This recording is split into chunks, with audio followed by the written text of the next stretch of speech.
Hello and welcome to Infamous, the audio podcast. This is Brandon, or Mutilus on the forum. And it's Parker, go by Dr. Mantis Toboggan, MD, on forums. This is Jeremy. I've been going by hashtag Dragonaut on the forums. It's a new lifestyle I've chosen. Dragonauts the Resonance. Look for the photos on our Facebook page for Jeremy's cosplay. It's going to be good. Just type man. it in. Jeremy, if you've actually told me one day that you've changed your middle name to the Residence, I think I would be so happy. Jeremy, the Residence. I'm getting there. There's a court order right now. It's a simple 36 For anyone interested, there's going to be the video version of this podcast online later. Oh my god! Booyah! Warning: the pre-ramble may not be safe for work. Yeah. Depends on what kind of work environment you have. I guess there's some suppose. professions where it's completely acceptable. Don't type everything in and hit go. Yeah. You'll be fine. Warning: turn on safe search before searching. Yeah, you might want to at least turn it down. Turn it way down. Headphones. Yeah. Headphones. All right. Well, today we have a couple things to talk about, but the most important is that everyone knows that Parker has 232 remaining probationary episodes. Woot woot. Of course he does. In the theme of today, you could say that Parker's been a bad boy. Mm-hmm. Parker, do you have anything to say? Oh, I mean, I feel like I'm really chipping away at it, and one day I'm going to get there. How many is a shaved head? Is it like 300 equals I automatic? think at 500 we can redeem it for a shaved head. Okay, cool. So Parker better start watching out. We can, but I don't think we will. I'll keep the 500. You don't get to make the choice. We show Nope. up. Yeah. No deal, Howie. Yeah. Chloroform's not expensive. It is for Parker. Every time I think of chloroform, I think of the scene in Community where they chloroform the guy, like, what are we going to do? Oh, yeah. And so they all lay down next to him after he wakes up from the chloroform, and they all wake up at the same time and go, oh, And he's like, what happened? What happened? And they're like, we all got chloroformed. Oh my god. What's that? Donald And Glover. then he says, what? He goes, what's that rag in your hand? They dive on him and chloroform him again. They're like, what do we do now? Like, so good. All right. Anyway, Parker has 10 parts of news he wants to share with us today. Mm-hmm. Parker, go and give us your 10 pieces of news. It's a hot news. Here we come. Hot news. News. So, news today is all about that slick, hot Green Goblin action. We found out the Green Goblin's going to get a new card. A lot of characters are going to get new cards, but he's one of the ones that's going to get some updates on his rules. We theorized long and hard about the way they're going to be changing things on our last podcast, and it looks like the theme's continuing. So, is this where we press the button to redact? Is that when that happens? Well, what? How do we take back everything we said? No, I feel like said we're on. I feel like we're on the right track, which is trying. The main thing I got from our conversation last time is power management, like characters and factions. Anything that you feel like it's printed rule on the card, but because of power limitations of the game, it never actually happens. So, like Hulk was a great example, and we think Ebony Maw will likely be another example. Like anybody who doesn't seem to be able to do their thing because of power on a card. And so Green Goblin did get some changes. And the most notable, of course, is when I'm talking about the Oscorp weaponry, the affiliations for Spider Foes. Once per turn, when an allied character is attacking during the modify opponent's dice step, it may reroll one opposing defense dice. That's it, just straight up. So It's basically X-Force in reverse. Yeah, reverse X-Force. Yeah. It's actually, I would argue, better. Yes, it is. Because rerolling an opponent's defense dice is better odds for their failure. But also, you get to wait for them to do everything. So after they reroll all their dice and do anything they want to do, then you say, oh, look at all the hard work you have, or the points you spent, or the power maybe you spent. I'm going to make that not count as much. Go ahead and reroll that. Yeah, because like you were saying, it's a 5 in 8 chance to fail a defense roll, barring other interacting rules. Mm-hmm. And so the odds of rerolling an attack die is a 4 in 8 chance of succeeding, as where the rerolling the defense die, there's a 5 in 8 chance that they will not block, which is the equivalent of 1 damage. Mhm. So without other interacting rules, it's just strictly better. In addition to, you're canceling out all of the modifications they've already done. Like if they've used Spider Sense, if they've used Cover, like anything like that, you're then negating on top of that. So it's negating all of their stuff that they've used on that particular die. So yeah, I like it a lot. And so the change here being that it no longer costs a power. You used to be able to do the same thing, it just costs 1 power to interact with. Right. And so being that the spider foes in general are kind of power hungry, I think that's obviously a good change for them. Yeah, in the game I was able to play with them, I felt like the only character who could actually make any use of it was Mysterio and maybe Green Goblin, because they seemed to be the only ones that had some power. But everybody else wanted to use the power for all their cool effects. So it's awesome to turn into just a straight passive, I think. Yeah. Next up, I was going to say, all on his card, I've been staring really hard to find anything else that changed. Do you not know what the other one is? Oh, there is another one. I've actually stared at it before the. That's fine. I'll tell you. Yeah. So where is it? I'll hit you with some knowledge. Go for it. Pumpkin bombs increased in damage. It went from 4 dice to 5 dice, and from 5 dice to 6 dice on the back. Oh, well, look at that! Nice. Yep. Which actually makes it one of the better strikes in the game now. Because it's being a 5 dice of you get to choose the damage type and having a wild effect and being a builder. It's pretty solid. Yeah. Oh, and just range 4. Period. I was gonna say range 4. Yeah, range 4 builder with 5 die base. That's fantastic. Yeah. No, that puts him definitely in the top percentages of the game in like the best strike. Yeah. I always thought that there was a reason they kept him at 4 dice, and I thought it was valid. These are not the kind of changes I was talking about in the last episode. Right. I talked about how I thought only the really egregious like edges of the meta needed to be touched, because stuff like this I think is not going to probably affect the super long-term things. Like the difference of Green Goblin being good and bad 1 die on his strike isn't really going to make that big of a difference. Mm-hmm. But now they're just kind of rocking the boat on everything, and I probably am in the minority. I think both of these changes are really good for him, and they put him back into what I would consider to be the normal power level of the game. And so I'm glad that these changes happened. I just am not a fan of changing every model in the game. People have already learned the game, and for newer players, this is going to be another thing to try and have to learn. It's like, well, why are my cards wrong and stuff like that? And these these changes haven't taken effect yet. This is just something they've shown. Right. And there's one other small change on his what's it called? Oh, they clarified in his leadership ability that the rerolls happen in the modify step, which is obvious. Yes. All of those changes are going through. We already know it. Right. So to wrap up what you just said, because I want to make sure I was clear. You said that you feel like you're in the minority and that you like his changes, but you don't like that they're changing every card. Which part of that is the minority did you feel like?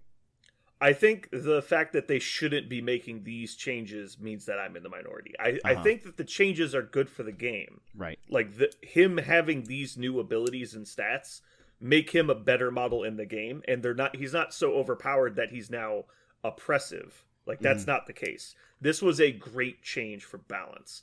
I'm just not a fan of going through and fine-tuning every model, because that's kind of what happened in it's what was supposed to happen in War Machine, and it just became this never-ending cycle of changes that made the game very unfun to play, because you were always getting into this problem of, well, what are we playing? Are we playing current rules? Are we playing future rules? Are we playing past rules? Are you playing the same rules I'm playing? Are you here to playtest something that might not even make it to print? Like, it just became so taxing to play the game on a regular basis. It was very unfun. It also feels a bit like Dragon Ball Z, where every season everybody gets a little stronger, like every single season. Why if every season Goku gets stronger, that's fine, but in every season Krillin and Gohan and Yamcha and everybody got stronger. And so even though there are still outlying characters in that show and also in this game that feel like they're very high above the curve, the fact that they make everybody a little bit stronger every time, just to make it, I guess, more exciting or more interesting. Jeremy, you were the one who actually commented a lot on our last cast about how you felt like they were going to make changes just to make things more appealing and exciting to people who just pick up the characters. Do you like that they're trying to give everybody a facelift Yeah, I think they had an opportunity when they're changing the cards to do this. My thoughts, though, like I really doubt they'll ever do this again. Like I can't imagine them redoing all the cards yet again. I think they had a special opportunity to do it. I mean, Mhm. I mean, I can't read their minds. Obviously, I don't know, and nobody's really said anything to this nature. But it wouldn't shock me to see this be a big change to get everything corrected that they screwed up and didn't have just right when they first released the game. And to Mhm. expect this every year would be crazy. I don't think you'll see this, Yeah. but maybe every 2 or 4 years, maybe. Yeah, and even then, I think that might be a bit Yeah. like optimistic. Yeah. I think it's a good opportunity. Unfortunately, That's it. one of the counter effects or like secondary effects that happened when this happened in War Machine and when there was large sweeping updates was people got into begging mode and they would just go online like, please change my thing, I don't like it, please change it. It's like, and then you have everyone in the community just complaining about their stuff, asking for fixes. There's Because the after squeaky wheels, man. yeah, after Mm-hmm. the pleading goes and doesn't get changed, now it becomes complaining. And then when the complaining doesn't get it changed, it becomes all out flame wars. And it was so horrible. It just destroyed the community. And so I don't want to see that happen. I don't think it necessarily will. I'm just saying that it's a slippery slope from what we've seen. It did not take a lot for people to start screaming at each other on the internet. Because, it's the internet. Yeah. So it's terrible. But yeah, I think the changes, I think Green Goblin's in a good place. But like if we're gonna open up for all these possible changes and all this like potential issues that it could cause by doing changes like this, is it worth the 1% difference spider foes are now? Like, is it worth that? And so in my opinion the answer would be no. I actually think. But- Oh, go ahead. But I do agree with the changes. I think Green Goblin is in a great place with these updates. I think there's another thing about this game that I always go back to every time I feel like I want to make a comparison to this game to another game, which is the concept of affiliation in this game is not identical to factions, right?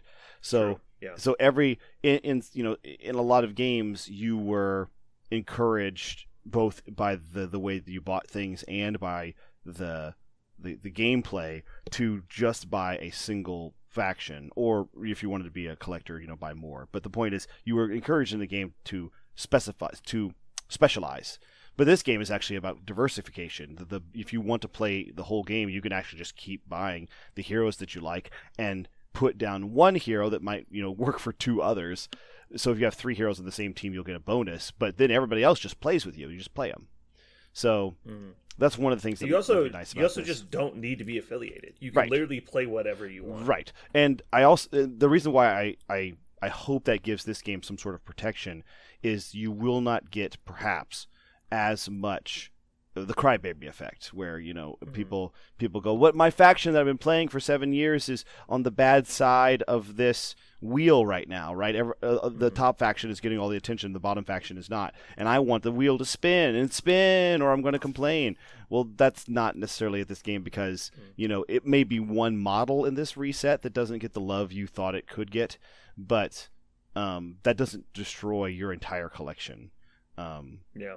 Like you could see maybe in other games. So, But if they're going to make improvements, right? Like, aren't the best ones to make actual improvements on the leaders?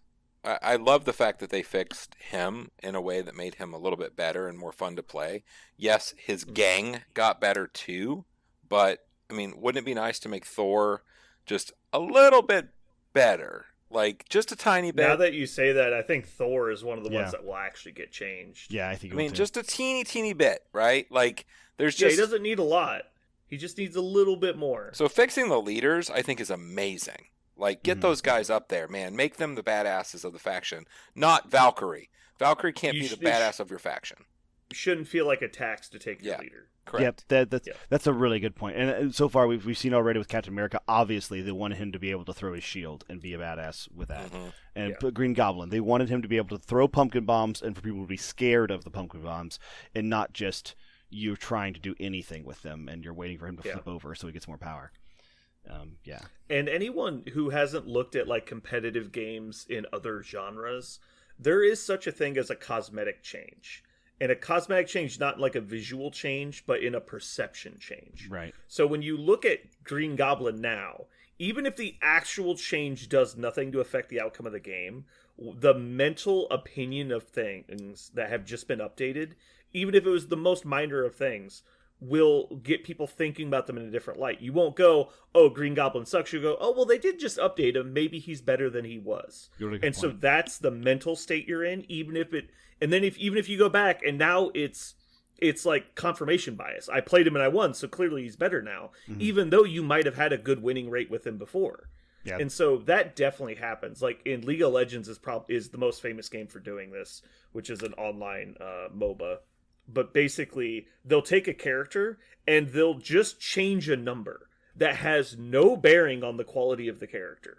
And so, like, let's say Olaf, the Berserker Viking guy, is under or overperforming. Well, if they're overperforming, change their armor by negative 0.1%.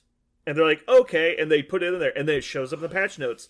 Olaf, armor down 2x. And they don't show the other number. They just show what the new number is. Like, oh, Olaf's armor got nerfed. Better not play him anymore. And then they just, like, 20% of the population just quits playing him. Mm-hmm. Just overnight. Even they didn't really do anything. They just changed the perception of how good they are. Right. Right. If you think about this in the game, you'd have to go, okay, how many times are you going to reroll an opponent's dice to create a meaningful effect in the game state without having a power that you needed to be able to spend? And how many times is that one, because Green Goblin's only going to throw pumpkin bombs maximum 12 times a game if he gets to throw every single probably turn more twice like a turn. 6, right, yeah. Right. So how many times is that one dice turning into a game-winning dice? And the answer, is it's a lot less than it was before. It's a lot. Yeah. The difference is not extreme, but to read his card. And to set when I set his card down next to all the other cards in the game, I go, well, this guy is a badass. Just straight up looking at the other cards in the game, this guy looks really appealing. Yeah, I see your point. It's a good point. Yeah, like just look at Captain America, for example. He got one extra die on his shield throw, which is probably important. But as we talked about in earlier episodes, he has to spend so many of his actions moving into position to use bodyguard correctly that he doesn't really get to attack that much. And, like, so what, he can push size 3 people with his strike. How many games out of 10 is that going to matter? Mm-hmm. Like, no one, that doesn't change anything. But the perception of Captain America is he's no longer bad. Right. Like, he's not bad at fighting anymore. He's average or above average at fighting. Mm-hmm. Even though it doesn't really matter. Yep. But yeah. So is there anything else we want to talk about Green Goblin? No? All right. Moving on. All right, so next up we have playing currently. I'm currently playing Spider Foes because they're good now. No, but realistically what I'm playing is Magneto the Ultimate Encounter, and I'm grinding noobs into dust. It's fucking awesome. Parker missed out on the shit show. That was Magneto. Yeah, fucking noob rushing everybody. I did miss out. I would have really liked to be there. How did that go? Magneto ramming his missile dildo into all the players and just going, people had PTSD about it. They're like, this is not fair. I'm like, yeah, it's an Ultimate Encounter. It's not supposed to be fair. He's like, no, you understand. We lost. I was like, yeah, you're not supposed to win the first one. And he's like, no, you understand. It's too good. I was like, dude, calm down. Like, they were so mad. It was pretty great. Although I think a lot of people took it in stride pretty well. Like, the people that got beat by it were just like, man, this is, like, oppressively strong. But I think after they took a step back from the game, they're like, yeah, I guess it makes sense. Like, if you're playing two people that know what they're doing, you need a super overpowered character to make that possible. And so it actually sounded like, Jeremy, after you left, it sounded like other Brandon actually wants to play these Ultimate Encounters on a regular basis. He thought it was a lot of fun, even though you guys got beat pretty soundly. They're fun because it's less of a versus game. It's like nobody's measuring their dick about that game, regardless. It just has, good job. ramming super character on everybody. It's more of a puzzle than it is a game, right? Like, you have to know what you're unlocking and where to go and where to be. That one I don't know is legit. Like, that one might be fucked up. But dude, you need to play the Thanos one. That one is super not okay. The Thanos one is just fucked. Like, every time we played, it's like, this isn't even close. Like, they were never close to winning. You guys were like, you could see the way to win. It was there. It just didn't happen. You guys weren't close enough. We were about victory. You were within range of at least seeing the outcome of you winning. We were about No 6 one's ever activations. We were 6 activations that we did not have from winning that. Everyone else was like a full turn, right? Like yeah, but if we had backtracked now that you knew what you were doing and you had wasted less time doing stuff that you know now was not a good decision, you can get those activations back and get that much closer. But yeah, the first time you're just kind of bumbling around. maybe. I mean, I feel like you have to like gleam the cube on that one. Like you have to be Yeah, like I'm not saying it's easy. Claim the cube. you have to perfectly set that one. Yeah, I don't know. If I never played it again, I'm all right. Like I'll live with that. It's fine. That's actually one of my only problems with those kind of events, is almost all of them are gameable to a certain degree once you have played it, right? Well, that's when you turn up the difficulty though. What? Once you get to, there's 4 difficulty levels for each one. Oh wow, I didn't know that. Yeah, so once you get proficient at it and you know what teams to bring to counter it, you just turn up the difficulty. Oh, so that's a great mechanic. That actually speaks directly to what I was about to It's say. already on like triple hell mode. Like Diablo It style. feels like you triple start hell. on we're fucked, and then next step is Inferno, and the step Yes. after that is just burn your models. Yeah. Like Yeah, because the ultimate Thanos mission, you start with no team tactics cards, and Thanos gets to play the status effect, My Divinity is Absolute, which is just a permanent effect in the game. If at any point an enemy character is dazed, they immediately flip over. So you don't wait till the end of the turn, you just flip and he kills you. Oh, good. He's like, That first does hit sound you're fun. dazed, second hit you're dead. Next person, first hit you're dazed, second hit you're dead. He's like, he's just killing people. Like, what do we do?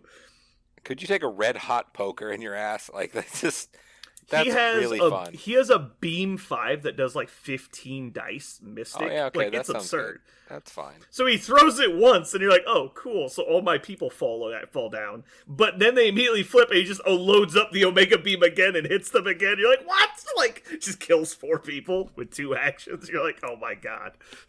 so I guess my question is that's like the last? Is that like a That's higher the difficulty? final mode. Yeah, Oh, that's what do they call it? I can't remember the name of the difficulty. But it's usually like it's usually narrative, normal, hard, and like impossible or something is what it's called. So I guess my only I do appreciate that if somebody is excited about being oppressed for 2.5 hours, then, That's how it is. then they It can- won't take that long. Sure. No, it was the first 15 minutes. We're like, Sure. what? Yeah. If somebody feels like being oppressed for half an hour and then losing, then they can turn up the juice. But and I get I get that there is that person who enjoys that. It's not me, if you can guess. But the one thing that I struggle with sometimes is because I know there is a method, but there's no way to know the method really usually until you play it. Even if you read the directions really well, it's hard to imagine until you start seeing it play out on the board. So it's one of these things like it's almost like an exercise in woulda, coulda, shoulda. Like you do it, you see how you would have won. You don't ever win, but you totally saw how you could have won. It's almost like a metacognitive task where you're engaging something knowing that you're going to fail just so that you can determine how you would do it. And in that respect, I don't know if it's The entirely... point is that you like, then do it again and beat it. Right, but that's the thing is, for me though, I go, but I could have done it. Now I know how to do it. So the only reason why I would do it again is to prove my theory, and I would rather just play a regular game of MCP, because that's the thing is I do the same. We all do the same thing when we play a regular game of MCP. When you're just playing one game, you go, okay, what happened in that game? What could I do better in the future? And then you go play another game, and you see if that tactic works, because you can't guarantee it because the opponent's different, the mission's different, everything's different. But when everything is set up so similar the second time, it does. Is it a foregone conclusion? Can you guarantee that with your excellent metacognitive analysis of the game? That's what I wonder. I don't think that's the case because Okay. each person plays differently based on the decisions made. It's like Okay. it's like chess. Every move changes the next move. Right. And so, within reason, I think the game is going to come out differently. So I don't think it's as necessarily 100% just about the decisions you make. It's adapting to new situations, because assuming as you play and get better, the person playing the scenario is going to learn and get better. And so it's kind of going to play off of each other a little bit. But also, like, assumedly at some point you guys are going to switch roles and like trade off, and so everyone's going to get to play each like version of it. But also you'll start taking more efficient characters. Like, you might learn, well, melee characters aren't very good in the Magneto encounter because they get punished in this way, and so maybe we start focusing our investments on ranged characters, which changes the way the scenario plays. So there's stuff like that. Okay. I think it's cool that they've come out with the ability to play these. You know, we've all sat around a table and said, what if Magneto was actually like the real Magneto? And they've actually come out with rules with that. Same with Thanos and all that. Yeah. And they don't fuck around, and they're legit like, I'll just ruin your day. Like, okay, here's your models, play with them, go ahead. It's almost like playing toy soldiers with your friend. It's like, you can't do anything, but Magneto. This is like, this is the biggest, baddest soldier, and he just like, and you slap his models, like, he just does this. And you're like, yeah, that's what it feels like. Yes. And you're like, yep, that was strong. Did you guys watch The Good Place? Yes. So there's basically all the demons from hell, their favorite form of torture, they call it dick flattening. And they just like smash your dick on an anvil. And so they never show it happening, but every time they interact with a demon and they cut, then they even get close to the topic of torture, it's like, oh yeah, I did some good dick flattening. Like they're like, why are you so excited about this? And it's like, yeah, just flattening the penis is like the best thing you can do. It's like, and so they're like, well, okay, well, what are some other forms of torture we could look at? He's like, what if we flatten their penis? Like, that's what we're doing now. Like they just can't get past it. It's so great. Dick flattening. Oh God. He's like, yeah, you just flatten their penises. Yeah. It's like, do you ever do anything else? No. Why would we do anything else? Why? What else is his penis? What else is there? You heard me say flatten the penis. What else do you want me to say? Yeah, like what? I think you're confused. I said flatten their penis. Like, so there's the Magneto mode that we played, which is also referred to as dick flattening. Yeah. Just so we understand. Hardcore dick flattening. Jesus Christ. Yeah, no, but I do really appreciate that you can play like the Omega level versions of the characters, because like Ultron doesn't feel. Oh, speaking of Ultron, I can't wait to see Ultron's new card.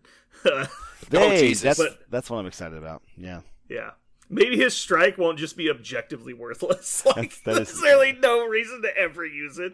And I think it was just like that because they wanted every model to have a quote melee attack. So when people asked, how do I do a melee attack, they could point to it. It's like, well, Ultron can't punch in melee, and it wasn't like he has a beam attack or whatever. It's like, but so I can't punch people? It's like, you can't. It's worse. You would do this. He's like, but I want to punch him. You're like, oh my God. Like, you just skip that whole conversation by putting it on the card, I feel like.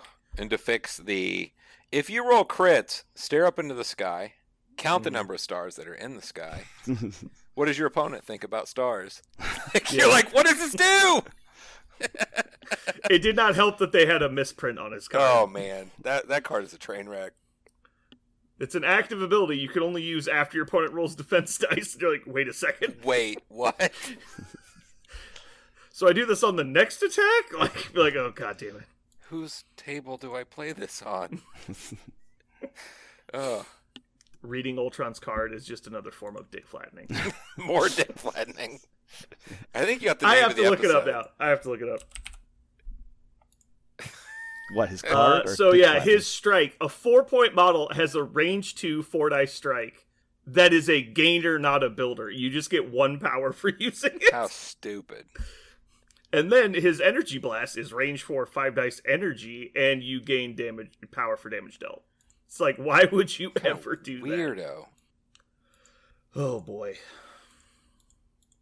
Anyway, hobby projects. I've been super lazy on hobby projects because Parker keeps bailing on hobby night. Yeah, I've been staring at some primed. You like models. had this weird like look on your face, Parker, and then you realized you didn't come over last week. Yeah, well, I couldn't come. I couldn't go over last week because I was still creating stuff for school till like 11:30 or midnight. And the weekend before that we did. Yeah. Jeremy, what were you saying about your modeling? I mean, they're shaded and they're just sitting on a shelf, and I'm just angry at them right now. Oh, side note, speaking of old man problems, I went up. Okay, you're all going to be Did there. you finally buy that like headset binocular magnifying glass No. thing? But Okay. okay, that's level 5. Did you I'm buy at the level- giant? Did you buy the giant sunglasses that go over other sunglasses, but you're not wearing them over sunglasses? It's just wearing what you're wearing. I got some blue blockers. Yeah. No, I did not. So I was like finally at a CVS, and I was like, you know what? I'm going to fucking try these bitches. So I tried some reading glasses, and I was like, okay, Oh, these better Oh, not. no. These better not fucking help. So I put them on, and I'm like, okay, the ones don't work so great. And then I put on the 2s, and I was like, oh, hold on a second. I put on like the 2.5s. My life just changed, and I was so upset. I'm like, I can see close shit again. Oh, I haven't been able to paint a model close up in so long. oh, Oh my really? oh God. man, Yeah, it's been fucking me up for like a year. it really shows. Thank you.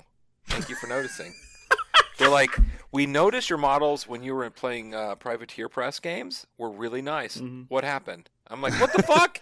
Oh no, I thought this has been a problem for a long time. So Getting yeah, that dick old man flattening problems. Yeah. Dick flattening. Dick Yeah. flattening. So I gotta play. All right. Put some blue blockers Well, on. I'm excited for your blue blockers and your reading glasses. That's fine. So next up, we're going to move into our main topic today, which should be pretty quick. But we're bringing back ratings. Mojo wants more ratings, so we're going to give him ratings. Mm-hmm. Spider foes. That's what we're rating today. The spider Booyah. foes. Photos of spiders. Yeah, not just the web warriors, all spiders. So we got to talk about beetles, anything that eats spiders. Anything that's spider What does oriented. eat spider? What eats spider? Birds. Fish. Birds. What Yeah. eats Birds. spiders? Snakes. Mm-hmm. Centipedes, scorpions, and some insects such as the wasp feeds on spiders. Mm-hmm. Oh, Nice. I've had a Ooh, lot we of can talk about influences. wasps. We could talk about the wasp. She's in this Yeah, game. wasp. Let's have another hour-long conversation about her on this podcast. I had hoped we would talk about the wasp more. We are definitely gonna have to talk about. We're gonna have to change our ratings on them. I don't think they're as bad as we said they were. I think we gave them a harsh break because nobody likes them.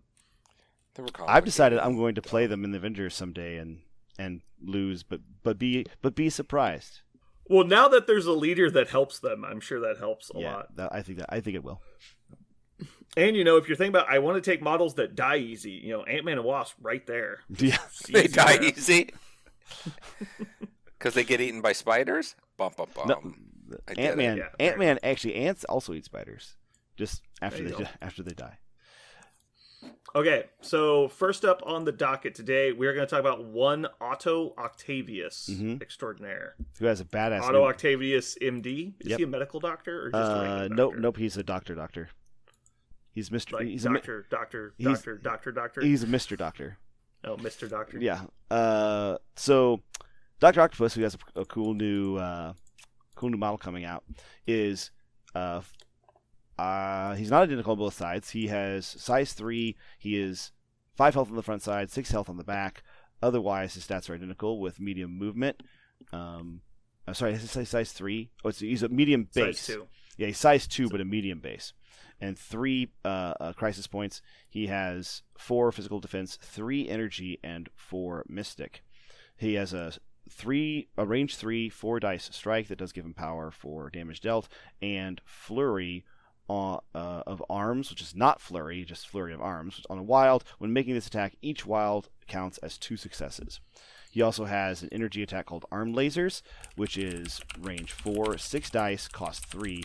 This attack ignores line of sight and cover, and has Pierce on a wild. He has Ox Clutches, which is a terrain feature or enemy character throw of size 2 or less within 3 short. It costs 3 to do. And Scientific Hubris, the passive, when this character rolls dice, if he ever rolls at least 1 crit, then he also gains 1 power. And he also has Wall Crawler. I have a question. Go. Parker, how do you spell "ock" as in ox clutches? Ox Clutches? Yeah, how do you spell "ock" in ox clutches? Well, if you're commenting on the fact that they put a C in Ock, There is a C in ock. right. They put a K in it. They put a K. Oh, sorry. Yeah, they put a K in Ock. Yes. but there's no K in his name. Uh-huh. It's Explain. European. Is this like the Romanov problem? Yeah, Or- I actually. It's funny that you mentioned that because in every single time I've ever seen him referred to as Doc Ock, even in the comics, like when Spider-Man will call him. OCK. Yeah. Even when Spider-Man will call him Doc Ock, maybe it's just because OC, like together, people would use as like OC. They think it's an acronym or OS. That's really interesting. Maybe that is really interesting. I wonder if there's some sort of rule in English that I'm not familiar with. That if you have like a short vowel preceding a consonant, that you need to have a K if it's a C, because the C has the C has two variants and one is a different vowel. Anyway, like it's stupid. yeah, I feel like this is odd, and I'm not sure precisely why, because "ock" is not a word anywhere. Yeah. So, I grew up in the 80s. All I know is phonics. And this does. I just pronounce it and move on. It doesn't have to make sense. Mm-hmm. All right. So about Doc Ock, he is widely considered not good, I think is a fair statement. Mm-hmm. The biggest problem for him, I think, is he's very inconsistent on damage. He can spike really high or just average very low, because a lot of his damage is built around wilds. But good parts about him is he's range 3 basic attack, and he has a throw that can throw enemies or terrain. Mm-hmm. Both of those things are good. He has a built-in way to gain power, which is not bad. Medium base, medium movement. He's not slow, but he doesn't have any action economy.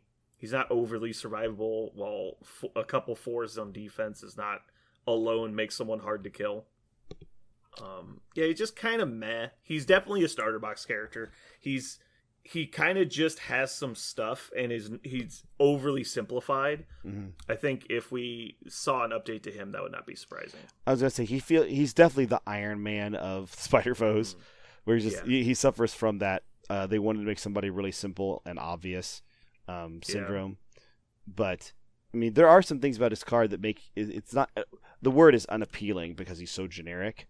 But there's nothing on his card that's just like, oh, why would they give him that? Oh, that's just terrible. Like, well, no, there's stuff like Pierce is good. Flurry of Arms is just good. Like, he doesn't have he doesn't pay for something because he's really good somewhere else, but he also isn't really good anywhere in particular.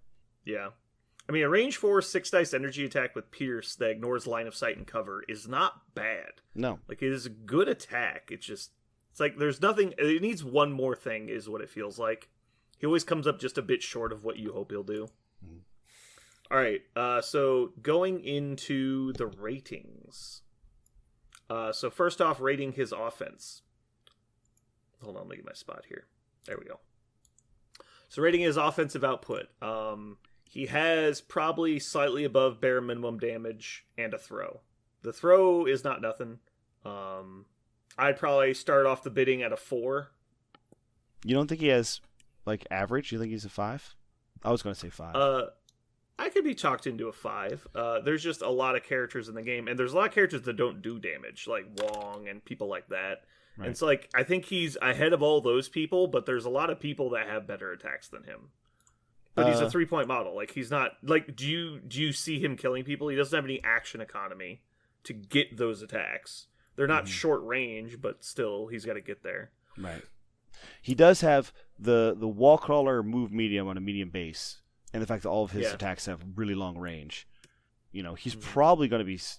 He's probably going to move. Not one of the nice things about him is he very rarely has to double move. He's usually going to get to move an attack if he has to move, because he's going to be able to move an attack from a very long way away, and maybe also he's not slow, but he's not long range necessarily. He's like a medium range character. Yeah, he's not. He's actually probably not a turret, but I think that he. But it's mostly the inconsistentness of his damage. Like, if you look at his card, on a 4-dice attack, if you don't hit a wild, he's averaging 2 hits. And on his arm lasers, even, if you don't hit the wild, it's just kind of okay. Like, it's above average, but that's a 3-cost attack. He can't do that every time. On turns, he gets to arm laser and throw something. Yeah, he's going to put out good damage, but that's 1 in 3 turns, maybe 1 turn per game, even. He'll do it. To do all of that. He'll do it on his injured side. That's when he does it. He can put out some damage. Yeah. He has no consistency. Like, that's his problem. Yeah. He's got 1 good turn in him. as where Valkyrie can do something with nothing, he can't do something with Oh, nothing. I wouldn't even put her close to Valkyrie's league. I think Valkyrie. Right.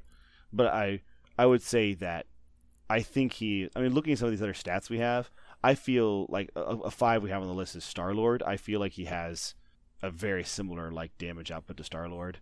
We put Spider-Man. We put Peter Parker Spider-Man at a 4.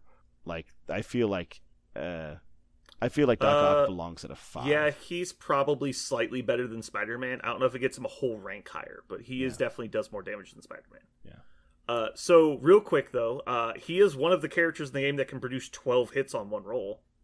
Because he could roll 4 crits into 4 wilds and generate 12 hits. Yeah. That would be hilarious. I hate the fact that they called that flurry. Flurry of arms. Flurry of arms. I get it.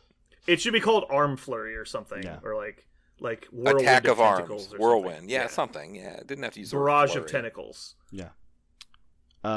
Calling it. I mean, at the time there was no flurry, so it wasn't a big deal. I'm easily a 4 or a 5 on this guy. Whatever you guys decide. Yeah. I don't care. Parker, what do you say? You're the tiebreaker. I actually say I think he's a 5 because he has a high ceiling. I think you're right. Okay. Very inconsistent, but I think he has a high enough I'm ceiling. fine with that. Moving on to defense. He is mediocre at best. Yeah. So we talked about a 3 in this game would be somebody who has 10 hit points and 3s across the board. He has 2 4s and 1 more hit point. I say that gives him a 4. He's barely measurable better than the normal character in this game. Yeah. He has nothing defensive. He's even a size 2, even though he's a medium base. To be thrown and stuff. Well, having a lower size is actually good. It lets you get cover easier. Oh, that's true for defense. Yeah, that's true. Being a higher size yourself doesn't help you. That is interesting because it's any part of the base is obscured in this game. So having a medium base actually makes it easier for you to get cover. That's true. It makes it easier for you to get cover, but harder to stay out of line of sight. Right. Does anybody disagree with a 4 on defense? I do not. I don't. 4 it is. Next up, we have support. He can throw people off of stuff. That's not support. He has no support. No. So moving on, that is a 1. Yes. And lastly, we have control. Well, he's obviously got some control, but it's only on one thing. Mm-hmm. It is within range 3, which is nice. And as we said, he's not slow. 3 cost for a throw up to size 3. It only throws short, though. It's all right. Up to size 2. It freaks people out when you throw people with him within Ooh, 3. he does only throw size 2. Yeah. I thought he threw size 3. Nope. So let's see some comparison stuff. We gave Black Dwarf a 3, so he's worse than that. We gave Crossbones a 2. He's better than that. Rocket. How does Rocket have board control? Were we stoned? What happened? I think we said like the bomb thing doesn't the trap thing. That's not nothing. Oh, right. Because he denies space. Right. Yeah, and it was measurably better than everybody else. Yeah. Groot has a 2. I think I'm okay with a 3 because an active throw is still better than not. I mean, he throws people and things, so that's a big Yeah. deal. Yeah. I'm gonna vote a 3. 3's good. Okay. Majority have it with the 3s. Now this would be interesting. What class is he? Is he a blaster? I think he's a blaster, right? Because pretty much all he does is damage. He's not a skirmisher. No. He's not really a brute. Although I'd say he's probably actually closer to a brute than a blaster. Not really a controller. He's just not good enough at anything to be any of this stuff. He's not really a scrapper. I guess we could say scrapper, but no, scrappers generally are more mobile. Well, he is kind of mobile, right? That's kind of his thing.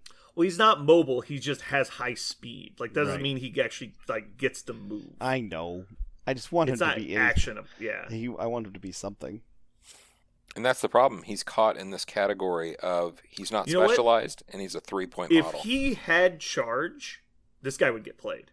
Oh, yeah. For sure. If you could move medium plus a medium, attack at range 3, that's a long way away. I would really like charge on him. So what do you guys think? I mean, this isn't super important, but I think it's either brute or blaster. I don't think you can really justify controller. I think it's blaster because everything he does is arranged. I'm fine with that. Blaster it is. All right, so overall rating out of 10. Overall mouthfeel. We have to massage it within our mouths and then flatten its penis. It's got to have the penis flattening. I'm going to say I'm actually going to give him But this is where we actually can like talk about tactics cards a little bit, right? Like he does actually have. Yeah. He like well-laid plans is not nothing. It's not a lot. No, but it's not zero. It's not a detractor. True. Yeah. For well-laid plans precisely, I think I would give him a 3. Currently, the only time he makes a list is when he's playing well-laid plans. Yeah. So I think he's not a 2 for that reason. I think he's a 3. I think I would have rated him a 3 regardless. I think he's over the edge on a 3. He's not actively bad. He's just not good. Like, he does things. They're just not overly important things. Like, you don't take him out of a list because he's hurting you. You just take him out of his list because there's just better options. Right. The Usually 3s are overcrowded. The 3s are really crowded.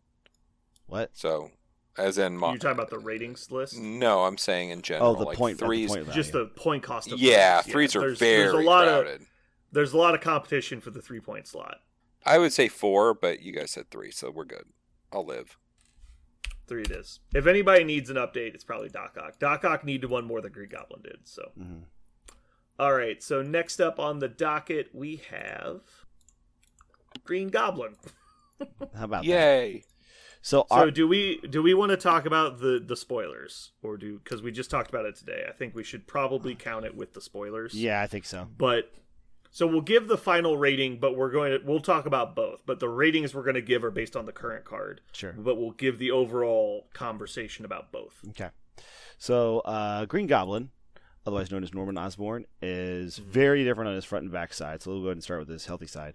The most different. Yeah. On his healthy side, he has 4 physical defense, 3 energy, and 3 mystic defense. He has 7 health. He costs 4, is a size 3 model, and moves medium on a medium base. He has pumpkin bombs, which are now going to be a range 4 5 dice builder attack that he can choose whether it's a physical or a energy attack. It also has on a wild the character of this target will get bleed, poison, or incinerate. He also has another physical attack, which he can choose to make energy, called Knight of the Goblin. It is range 3, 7 dice, 4 power. If this attack deals any damage after the attack is resolved, the target character gains the poison and incinerate special conditions. Then, of course, he has the new improved Oscorp weaponry, which we already talked a little bit about earlier, that he rerolls an opposing defense dice for free. We already talked about it. Hit and run, which is the action, costs 2. It's it's the common one, no amendments to it. He can make an attack action followed by a move action. It has to be that order. And then Trick or Treat, which is similar to any of the other terrain feature ones. When an enemy character ends an advance or is placed within 4 of this character may use this superpower. Choose an interactive terrain feature of size 4 or less within 2 of the enemy character or that was advanced or placed. To destroy the terrain feature, the enemy character suffers a collision as if the terrain feature had collided with it. It costs 3. So think of it kind of like a throw of size 3 or less that happens when somebody gets close to him. It's a reactionary throw. Yeah. But it's actually the best version of this rule that exists in the game. Yes, because of all of the proximity collision effects in the game, Trick or Treat is the best. Yes. Then he has arch nemesis Peter Parker. Oh man, if he's fighting a Peter Parker, he may modify or reroll skulls and may reroll any number of attack dice. At the start of this character's activation, if there is a non-dazed enemy Peter Parker within range 3 of him, his first action must always be to attack that Peter Parker. And don't you always, right? You always would, just because. I can't wait for them to print this rule on somebody who doesn't have a range 3 basic. Yeah. And you're forced to spend power to attack them. Yeah. He also flies. It's going to be great. So his backside is way different in that he has 5 health, 3 physical defense, 3 energy defense, and 5 mystic defense because he's cuckoo bananas. Otherwise, he stays the same. His pumpkin bombs attacks goes from a 5 dice to a 6 dice because he's really letting him fly. Knight of the Goblin stays the same, except it gets lowered by 1 power. So instead of costing 4, it costs 3. He continues to have his affiliation, but he now loses Hit and Run and Trick or Treat and replaces it with Glider Ram. So it costs 3. This character is immediately thrown medium.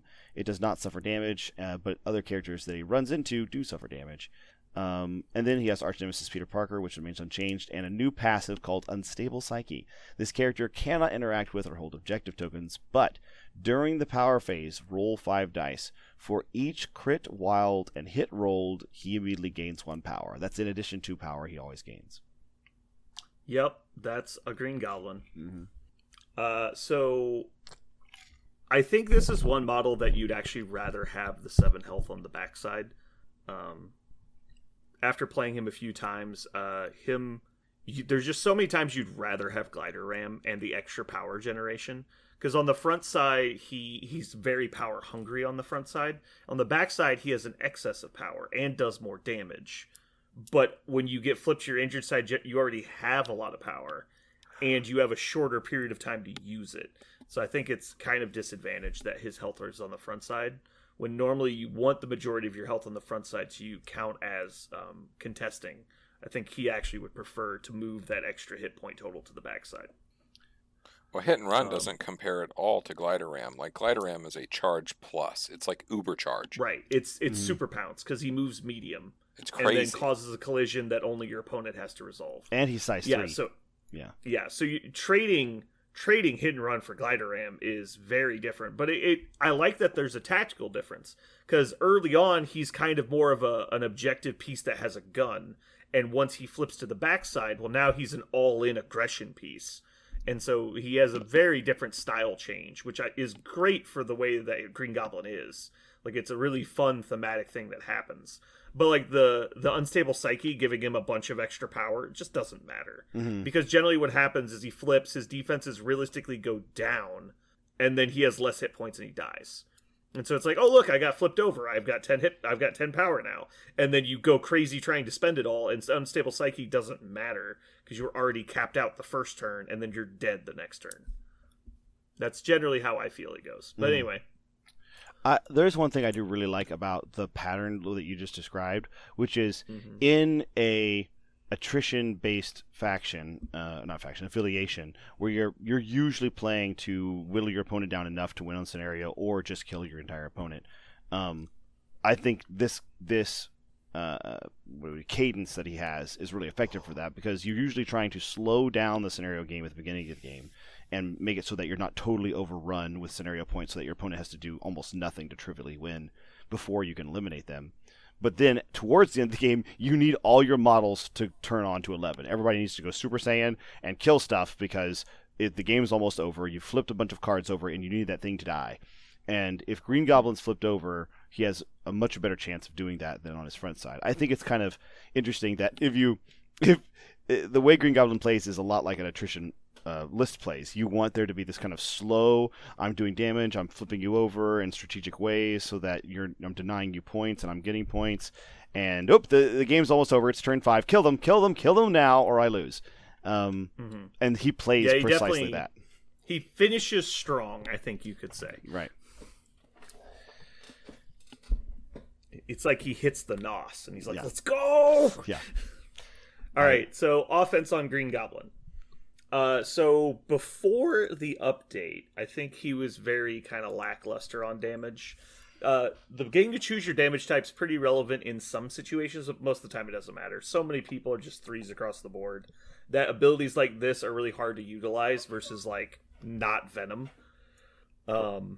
But they do keep putting more characters like this in the game, like a convocation card. It's letting you benefit unless it's energy, or Carnages and Mysterios, like those. They keep putting more of that stuff. It's becoming more powerful, not less, over time, I think. Yeah, maybe. We'll see. So as is currently, I think we have to put him at a 4. I don't think he's a particularly hard hitter. I guess I could see a 5. The Glider Ram is a lot of extra damage, but like I said, it's probably only ever going to happen one time. Not having access to it on the front is kind of meh. His big attack is nice, but it's not like game breaking. Like a 7 dice attack isn't out of this world good. I don't know. It's just okay. Putting Incinerate out, I guess, increases damage a little bit. I guess I'm okay with a 5. What do you guys think?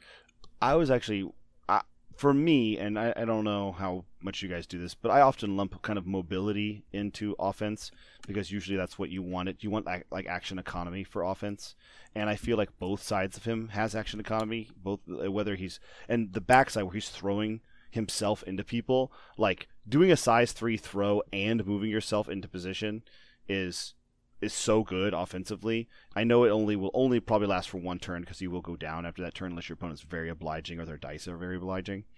But the fact that he closes out the game like that, I think deserves at least a 5. So that's why I was actually leaning, especially with the new extra dice and the fact that, remember, his new team ability that he will likely have is pretty darn strong at actually affecting your opponent's defense and turning it up. I was actually going to edge to exactly like a 6. I think he's a 5.9 or a 6, but I want to give him a 6. A 5.9? Is that your rating? No, I was saying like I think he's exactly a 5.98. I think he's as close to a 6 as you can get. You need to call it a 6. I disagree with the hit and run is mobility, or action economy is damage. Because hit and run is action economy, but it's not aggressive action economy. It's defensive action economy. Because if you start out of range, hit and run does not increase your damage. Right.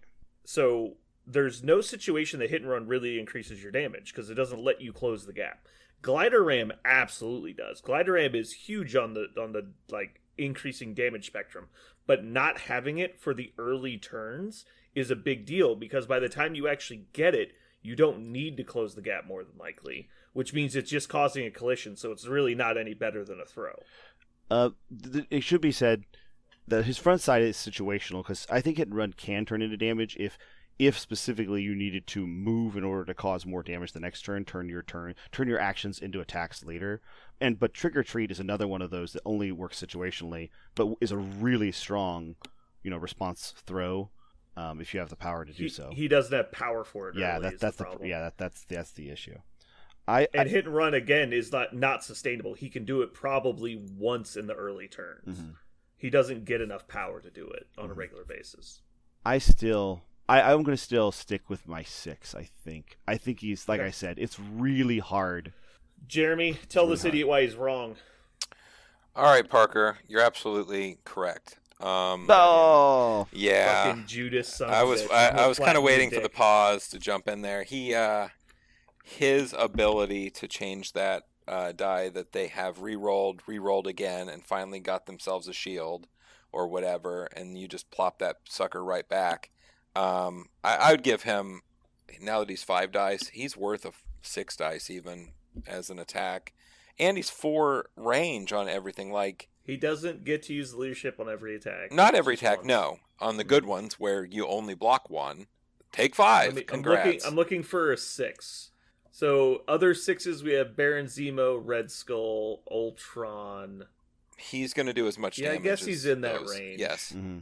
Yeah, I guess he's in that range. Especially Okay. since he's got the bomb. He can blow a 6 it building is. up. Yeah. Moving on, we have defense. He's definitely above average. Mhm. Not particularly amazing, but he's definitely above average. So he's got 2 more hit points than the minimum, and he's got 1 extra defensive stat, basically. I'm not going to count the 5 Mystic for 5 hit points. I'm just going to count the 4-3-3. Mm-hmm. I mean, 7 hit points means that you don't get one-shotted, or you don't get one activated by a Often. character usually. Often. That's what I'm saying. Often. Yeah, it can happen, but generally you're on the table for your turn. Like, it'll take a couple turns to get him out. Yeah. No, his real defense is that he stays at range 4 for a lot of the early game. Mm-hmm. But he doesn't have what do any you- consistency in that, like, he can't change it. Like, it is what it is. You drop the dice, Mhm. it's done. Yeah, the no dice mods is really, I think, what's going to hurt him. So we gave Thor a 5 on defense, so I think he's got to be below that, right? We gave Iron Man a 4. I think that's about right. 4? 4 is what I'm calling. I think so. Yeah. It's above the average. Like Yeah. he's not above average, but defense is kind of a different spectrum because there's so much garbage that brings the average down.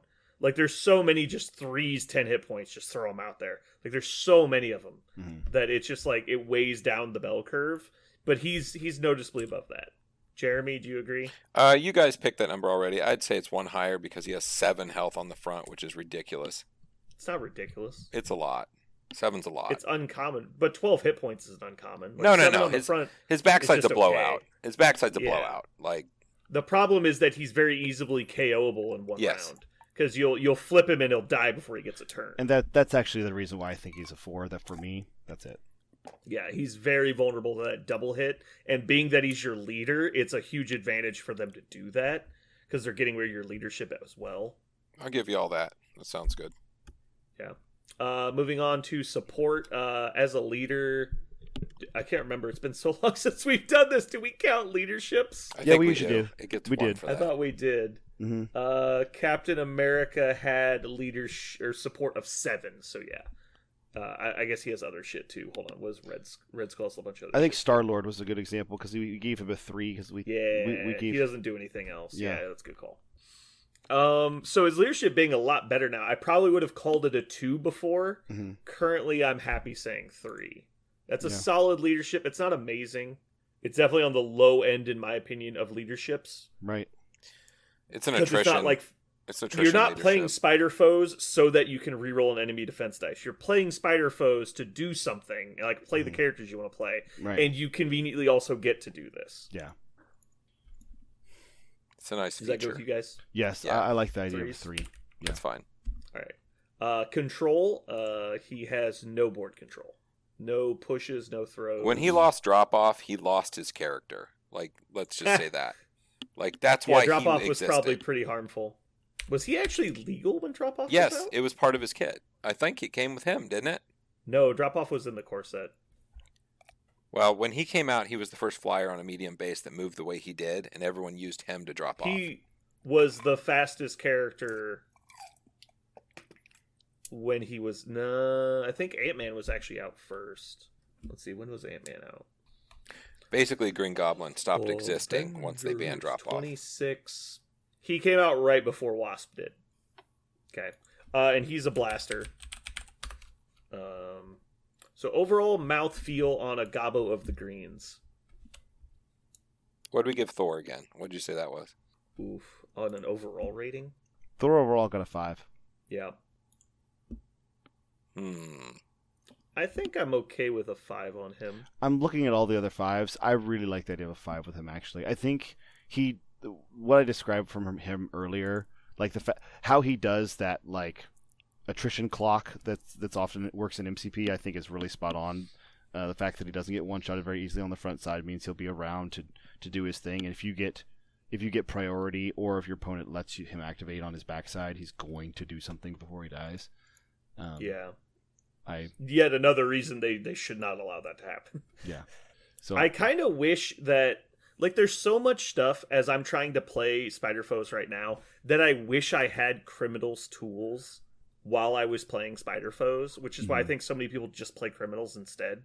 Because if you had all according to plan with Spider Foes, like if that was just a Doc Ock card and not a Kingpin card, I think it works. Because that turn you're about to lose, you just dump power and say, let's go. And then Green Goblin could just refill himself and you could just go real hard. That could be really powerful in Spider Foes. But they don't have it. And Criminals don't care about it. So it's just like, it's annoying. I can live with a 5. 5 it is. Next up, we have Carnage, or one Cletus Cassidy. So Get him, Carnage. Cletus. This guy flattens some penises. Yeah, This guy's all about the penis flattening. yeah. Oh my god. So Carnage is a 4-cost, 2-size, medium base, medium mover. I sense a theme in this faction. Medium bases. He has 7 health on the front side and the back. He has the most balanced defensive stat line of 5 physical defense, 1 energy, and 1 mystic. That's fine. So fair and balanced. Remember that time Jeremy was trying to kill him with like fucking crossbones or somebody? He's no, like, why does this exist? He tried to kill Carnage with only physical attacks. He had It was not any great. energy attacks on his list. I didn't have Fucking any. great. I didn't have any in my list. What am I supposed to do? You did not have one. Yeah. And now he checks before he plays games. His first attack is called Symbiote Tendrils. It's physical, range 3, 5 dice builder, and the target will automatically gain bleed. He has another one called Maximum Carnage. It's also physical. It's a spender. Costs 5, area 2, 7 dice. Everybody gains bleed also. And then on a wild and hit, he goes Rampage. Rampage. After each attack is resolved, deal 1 damage to each other enemy character within 2 of this character. So he does a damage on top of what he did already. He has Sadistic Glee. It's a 2-cost power. Basically, the next attacks he makes will add 2 to its attack rolls, but he will also take damage for every skull he rolls in that attack roll. He also has Paint the Town Red, which is a reactive ability that costs 3. If this character dazes or KOs an enemy character with an attack during its activation, this character may immediately use the power. After the attack is resolved, the character advances short, removes all damage from himself, and then makes a basic symbiote tendril attack. He can only do that once per turn. And then he has Arch Nemesis Eddie Brock, so it's very similar. It's the same rule. Yeah, it's the same rule. It's just for any Eddie Brock, so any Venom that he wants to attack. And then he has a passive Symbiotic Serial Killer. When this character is attacking, the defending character does not add dice to its defense roll for crit results. But you do count the crit. You just don't get to add. It just doesn't explode. Yep, and his backside is precisely the same. It does not change at all. Mm-hmm. So a couple things. Symbiote Tendrils is identical to Venom Symbiote Tendrils.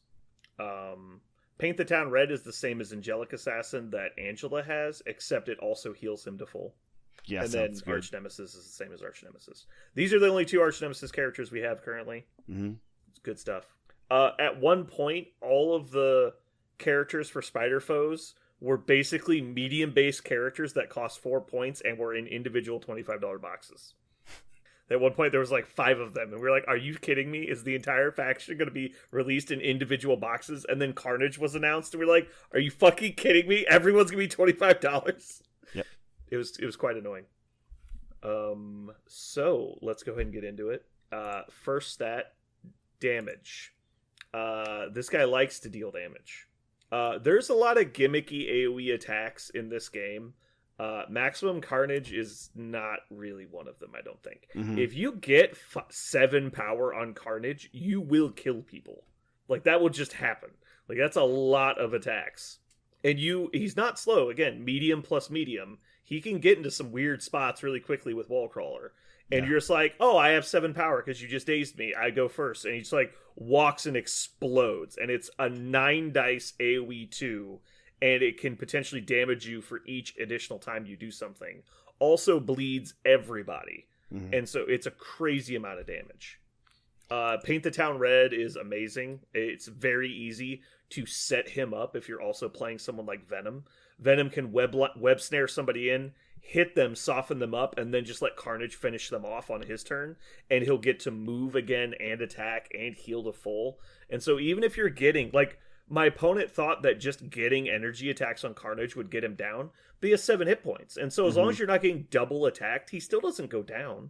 Right. And the difference of 1 defense dice and 2 defense dice is negligible. Mm-hmm. You're still probably not going to defend. Yeah, I really like Sadistic Glee also, because one of the things he kind of suffers from the same problem that Venom has, which is he's not modifying his own dice at all. And so if his dice go cold, he can start from power. But Sadistic Glee, popping you up to 7 dice on the basic I felt like it was a really good deal most of the time. Yeah.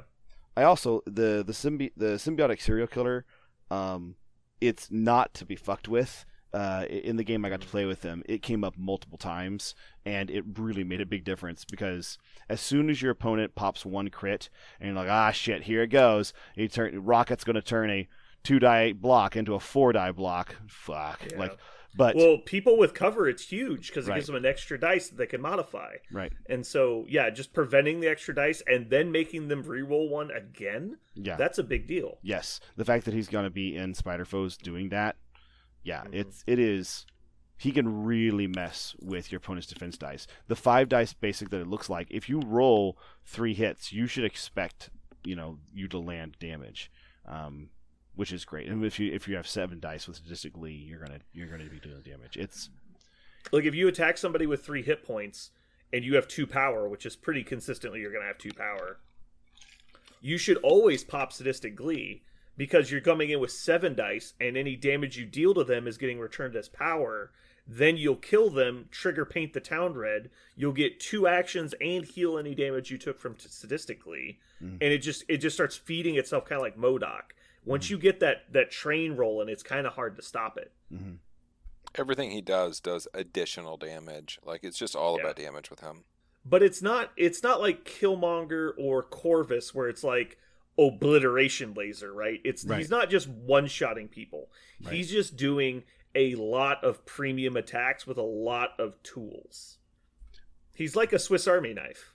I really like visually and functionally. Yeah, that's actually what I was about to get to. This is another example of a character that feels very much like he should feel, right?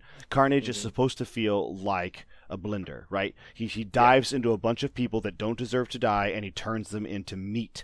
Like he doesn't look at people like he thinks of people entirely as objects. They don't have a soul. Who cares? And so he just rips them to pieces, and that's exactly how he feels like on the table. You feel like you are playing a little vegetable chopper. He just like spins around in circles, murdering everything. And I love that he's a medium base with medium movement because one thing that happened in our game is he murdered everybody on his side of the field, killed everyone. Almost by himself, needed to go to the other side of the field, and in one turn he was there. Like, move, and now he's there. Like, he was on the other side of the field. And he was ready to contribute, and the game was closed out because he was there. So, fun really fact, strong. with a lot of tables, a lot of people play with those size 3 kiosks. He's only size 2, so it's actually really easy for him to hide behind one, and then just move over it with Wall Crawler and attack you. Yeah. Because he's medium, attack 3, and so he just goes. Like, he's just so fast. Alrighty, so let's get into the numbers game. So we were talking offense. What did we give Venom? I think Venom was like a 5. Let's see. Web Warriors Venom. Venom got a 7. I think it was because he had the potential to do the extra attack and the throw. So similar to that, Carnage has the ability to do an extra attack, but it's not on like the always happening situation. And he doesn't have the throw, but he's got the extra dice. My initial impression on Venom on Carnage is like a 6, but that's because I think consistently he'll be a 6 in most games. There are games where he'll just explode and kill everybody. Like I was talking about a couple episodes ago, I played him for the first time, and he triggered Rampage 4 times in one turn. I was like, sorry, I just killed 4 people with passive attacks. Like, it's like, oops. What do you guys think? You triggered Rampage. I'm sorry. I was like, I hit Maximum Carnage. I hit for Rampage some reason, on 4. I got confused. 4 people. I got confused for a second. I was like, he painted the town red because I thought it was No. but I just got backwards. Yeah. You liked a 6. I think the fact that he doesn't have any auto damage and he's got to do all of it through dice is what is a big limitation for him.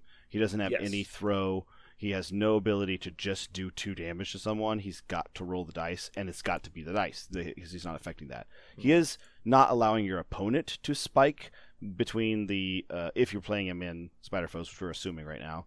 They're not going to spike as easily because Symbiotic Serial Killer, but because it's basically just down 2 dice, I like the 6 because. I think 7 would be too high because he doesn't have the auto damage. Yeah, he doesn't have any way to just say, take 2, please, or take 1, please. Just do it. He doesn't have that. It's not out of the question to say he might do 4 to 6 attacks in a round, though. Yeah. Because he can get the 1, trigger his advance and attack again, hit somebody, gain some more power, and then do a Maximum Carnage. Also, let's not forget he has one of the best character tactics cards in the game, which is entirely offensive, right? Oh, yeah. Yeah. A Carnage rules is face me, but the other character makes the attack. Yeah. Which is pretty awesome. Yeah, like face the Carnage rules is super strong, and I think this is probably the place to talk about it. So since it's one of the best like character offensive cards in the game, but again, it just lets you attack. Like, it's a lot of attacks, but it's just attacks. I can say in the game where I played against Jeremy, Carnage had 1 health left on his healthy side, and it was against Luke Cage, and I got to do 2 attacks to him, and I sadistically both of them, and I did no damage, and that was it. It's like, okay. You cheated. So if the you can only statistically once. Oh, sorry. Just FYI. You're right. I did not statistically twice. In fact, I don't think I had enough power for it because the first attack did no damage. So I think I just did statistically once. And good call. Let's change the story. Yeah. Well, the point Okay. is, I rolled as many dice as Carnage could roll with basic attacks, and it didn't kill him. So you agree with 6, Jeremy? Do you have an opinion? 6 is fine. 6 is good. 6 it is. Why can't I type? What the fuck? Oh.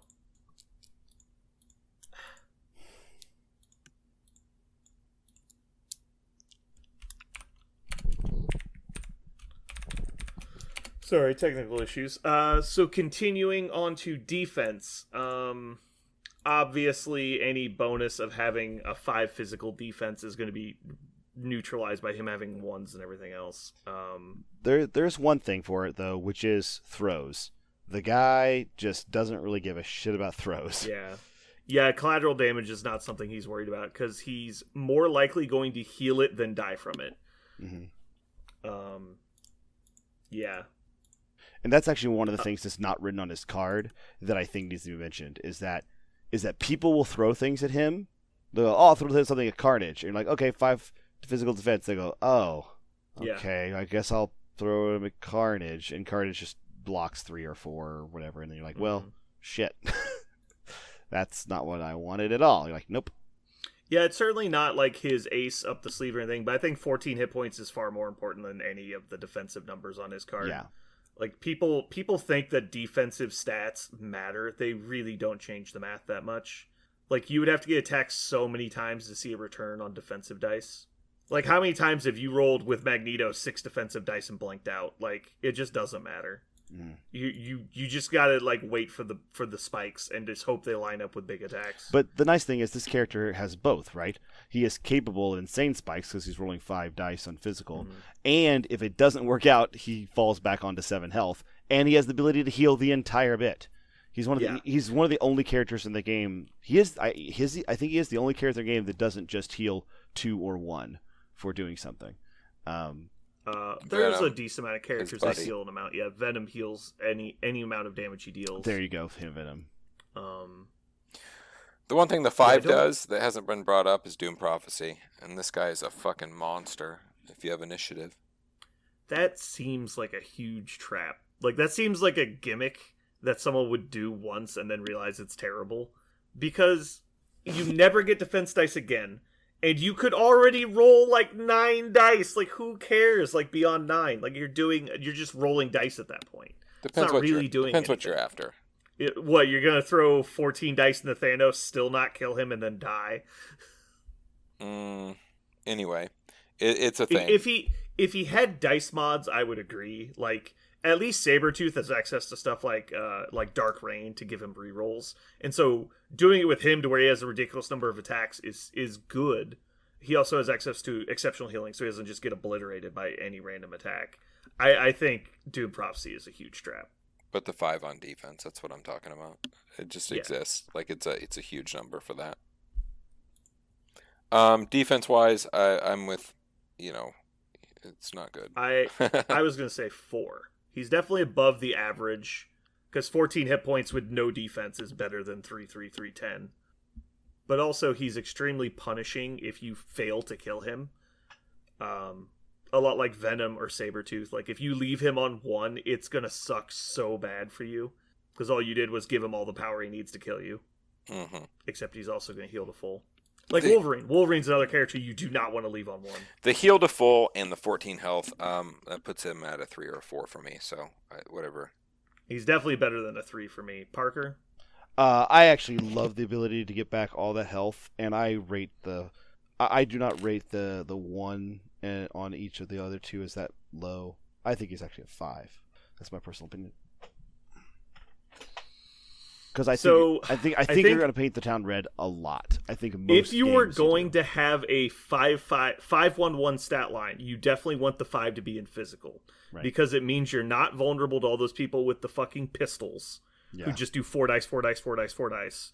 Like, Right. you're actually ignoring the shit out of them. Like, they do almost no damage to you. Mhm. Because you're averaging almost the same amount they are at that point.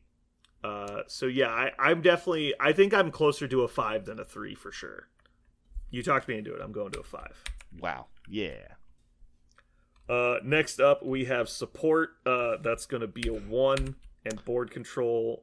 That's going to be a 1. Yep. The only thing you could argue is that his tactics card gave him board control, but I'm not gonna. That's not really what we're here for. Yeah.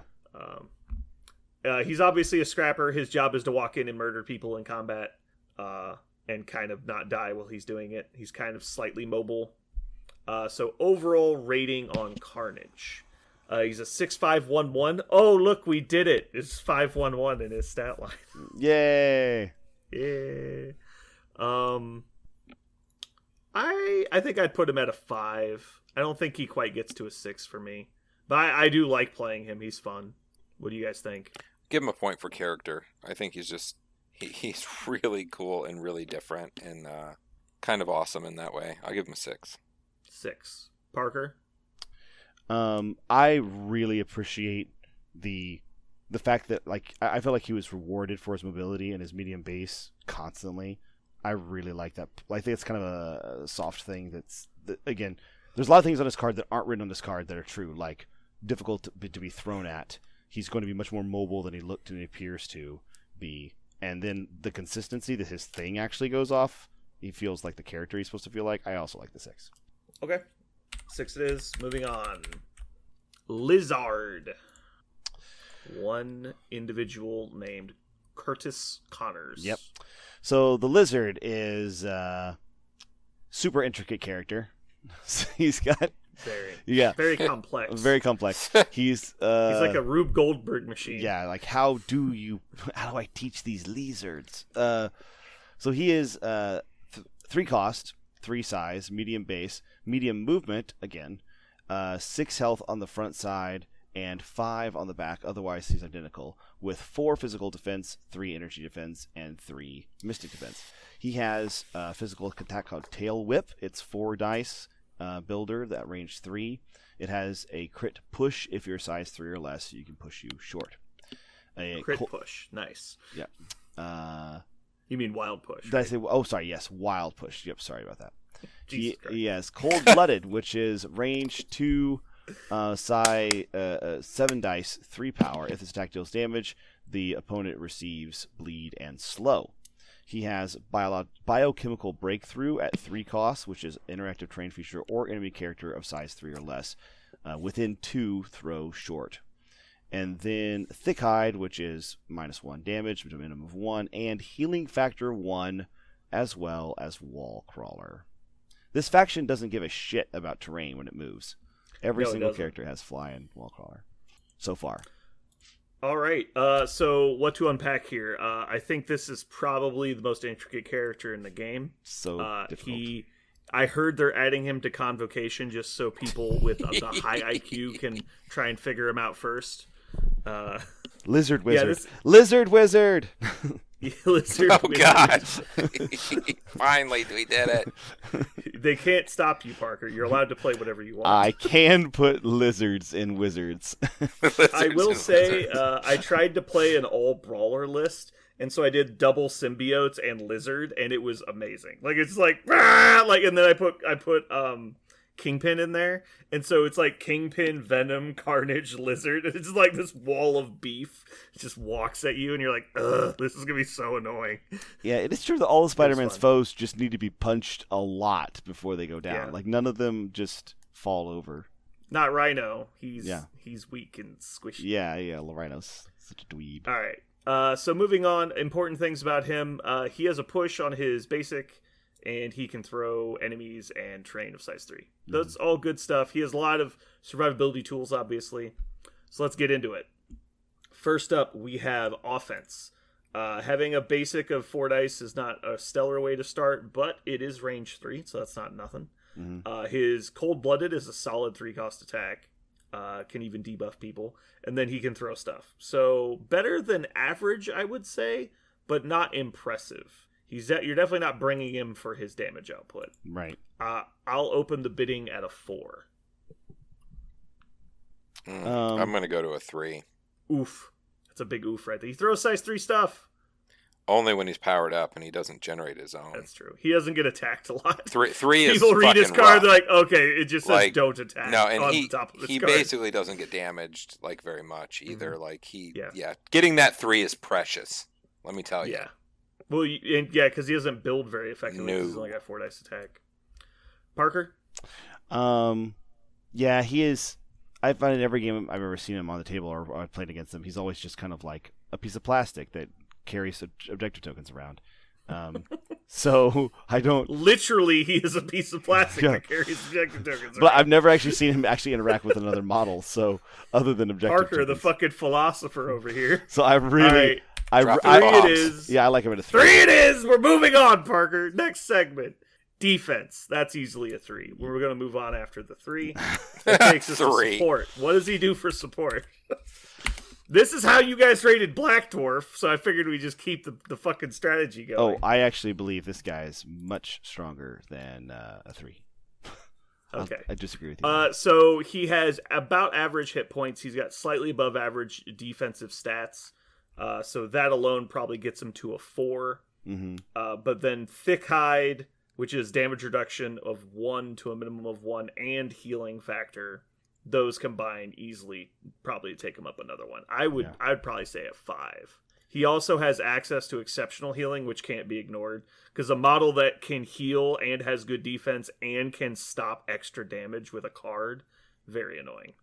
Yeah. There's also the it's not a lizard card, it's the Tactus card.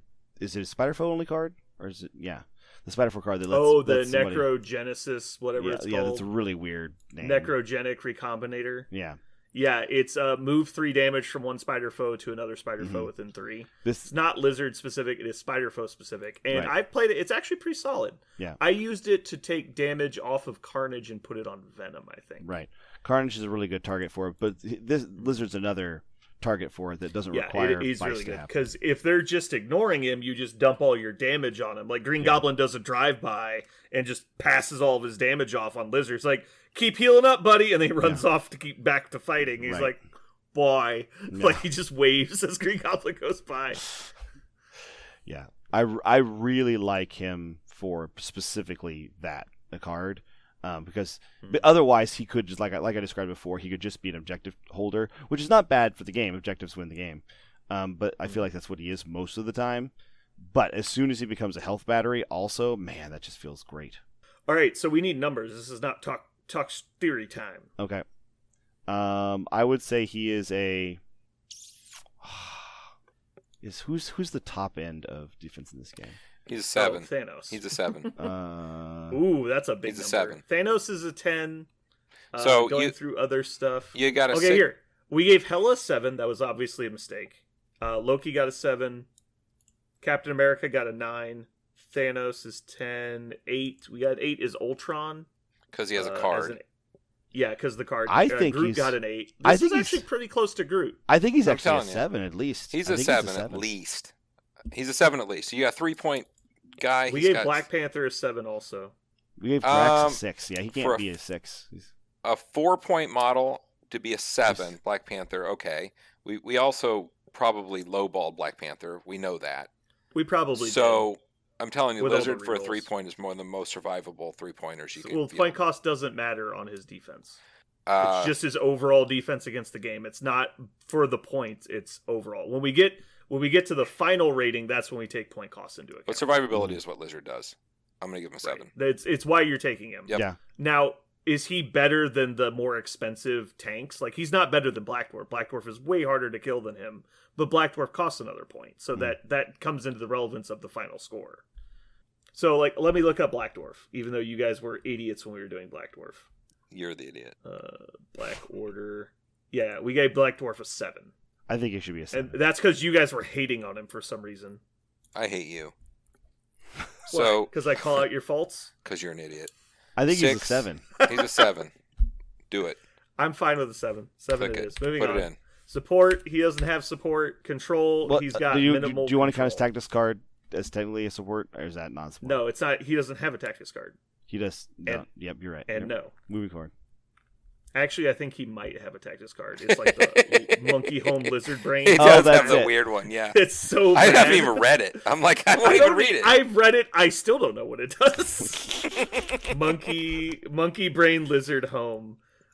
During lizard's activation, you may spend 3 power, so it does nothing because he can't ever do that. Yeah. No, forget Lizard may use the attack listed above once this activation. After each attack is resolved, the character is pushed away short. AoE 2, 5 dice. Is that a 5? It's so blurry I can't read it. It might be a 6. Yeah, that's not good. It says Monkey Brain Lizard Home, but the name of the attack is Lizard Brain. I don't understand this reference. Yeah, Jesus this is Christ. yeah. It's a deep cut. Super deep. 3 power. All right, so control. He has an activated throw, and he has a push on a wild on his attack. I think that puts him to a 3 because he could throw up to size 3, right? Yeah. I'm okay with a 3 because he can throw up to size 3. He might go back down to a 2 because he can't afford to do it very often. It's available. By the time you need it, you can actually get it. Mhm. Like, you'll just sit there Yeah, and if nod. you're saving for it, You'll you're like, save for I it. need to get ahead. Yeah. Yeah, I played Lizard a lot. He can. It just takes forever. So we happy with a 3? Mm-hmm. Jeremy, we happy? Okay. Perfect. He's obviously a brute. He's just a little tank. So now overall rating. He's a 3713 brute for 3 points. What was Valkyrie? I think she got an 8. Let me look. That puts. Asgard, Valkyrie got an 8 overall. I'm gonna hot take you into an 8. This is just numbers creep. No, it's numbers not. creep is not good for rating systems. I think he's as good as that support character at doing what he does and doing what. He is as good as surviving as Valkyrie is as dealing damage. I would Correct. agree with that statement. Dealing damage is more important than surviving. Because you can ignore a tank, you cannot ignore a damage dealer.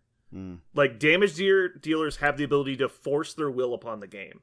A person who doesn't die and doesn't have bodyguard has trouble enforcing their will over the game. I say if in a non-scenario game, I would agree, but in a scenario game, Yeah. there's If lots you of were just situations where playing you have to to kill the attrition, lizard. then Yeah. yeah, he would be better. Yeah. But you can just outscore him.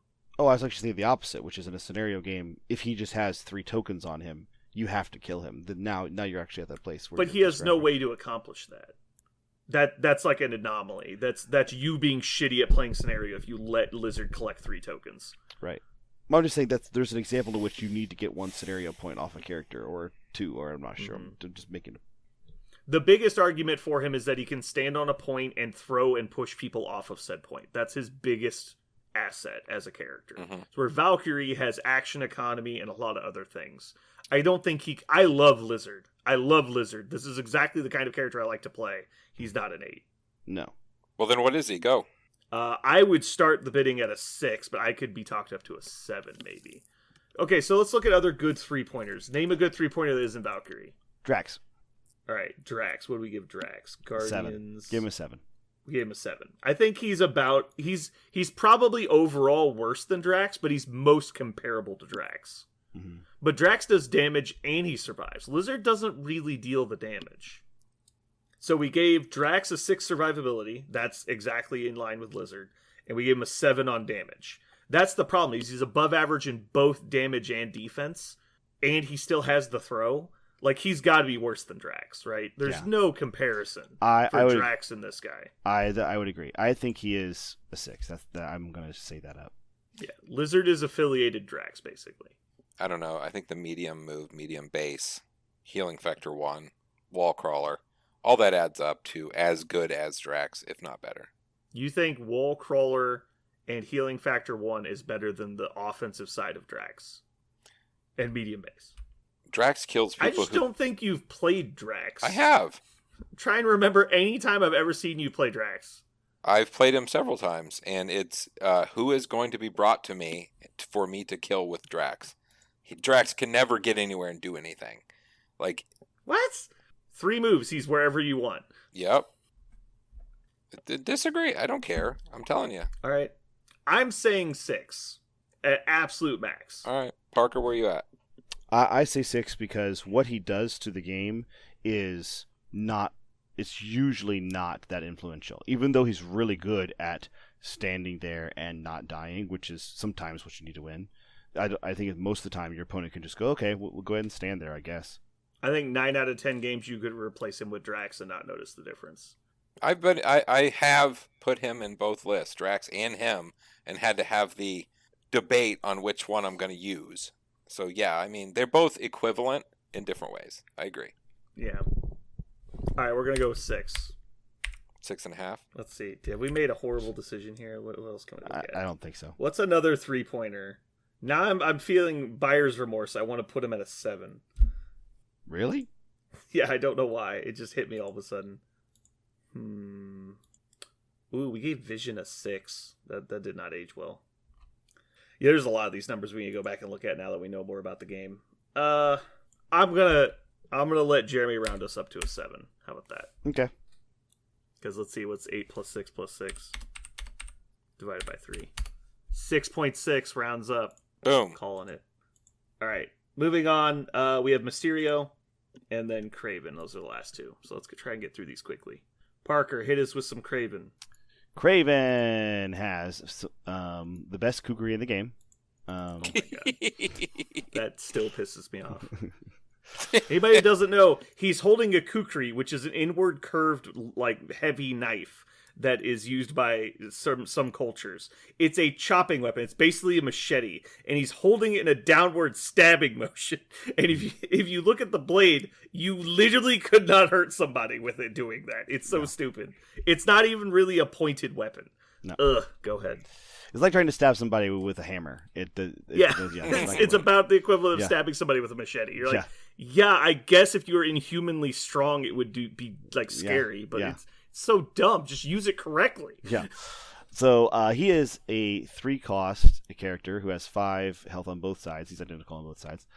He has a medium movement. He's a small based size 2. He has 3 defenses across the board. His Kukri Strike is a physical attack that is range 2 with 5 dice because he's holding it in exactly the right way. After this attack is resolved, the character gains only 1 power for it. After it is resolved, you also give your opponent bleed, and then it has elusive on a wild, which is after the attack is resolved, he may advance short. His Spear Thrust is a physical range 3, 4 dice gaining attack. If this character has already attacked the character with Kukri, then you can add 3 dice to Spear Thrust. If this character has advanced or been placed during its activation this turn at all, after the attack is resolved, it may advance medium. He has Corner to the Beast, which is a 2-cost spell. Choose an enemy character within range 3 of this character until the end of its activation. Each time the chosen character advances or climbs, it suffers 1 damage. If the chosen character has Wall Crawler superpower, it loses Wall Crawler superpower. So that elite anti-Web Warriors tech. He also has Expert Tracker, which is cost 3. It's the same as all the other. Pick enemy character on the board. All attack rolls against that enemy for the rest of the round to get 1 additional attack die. He has Elixir of Calypso, which is the passive, lets you reroll 1 die in all attack or defense rolls. Isn't this the guy that they said you can roll like 28 dice a turn with? Nah, I think the number they quoted was, I think, 12. It was so stupid because they're like, oh, so he's got. I'm pretty sure it was like 14 or more. No, it was 12. Like, oh, he has a 7 dice attack, but there was like this weird technicality because they were counting the rerolls and the additional attack. I think you're right there. Yeah, I think they said like it was 16. Yeah, it was some stupid amount of dice. I think it was. What the fuck? I think it was specifically if you expert trackered someone, then he has a 6 dice followed by an 8 dice, and then he can reroll twice. I think it was 16 dice. Is what they said. Yeah, and we're like, oh, he's got an 8 dice attack. That's weird. And they're like, no, just kidding. Like fuck off. Like it was so stupid.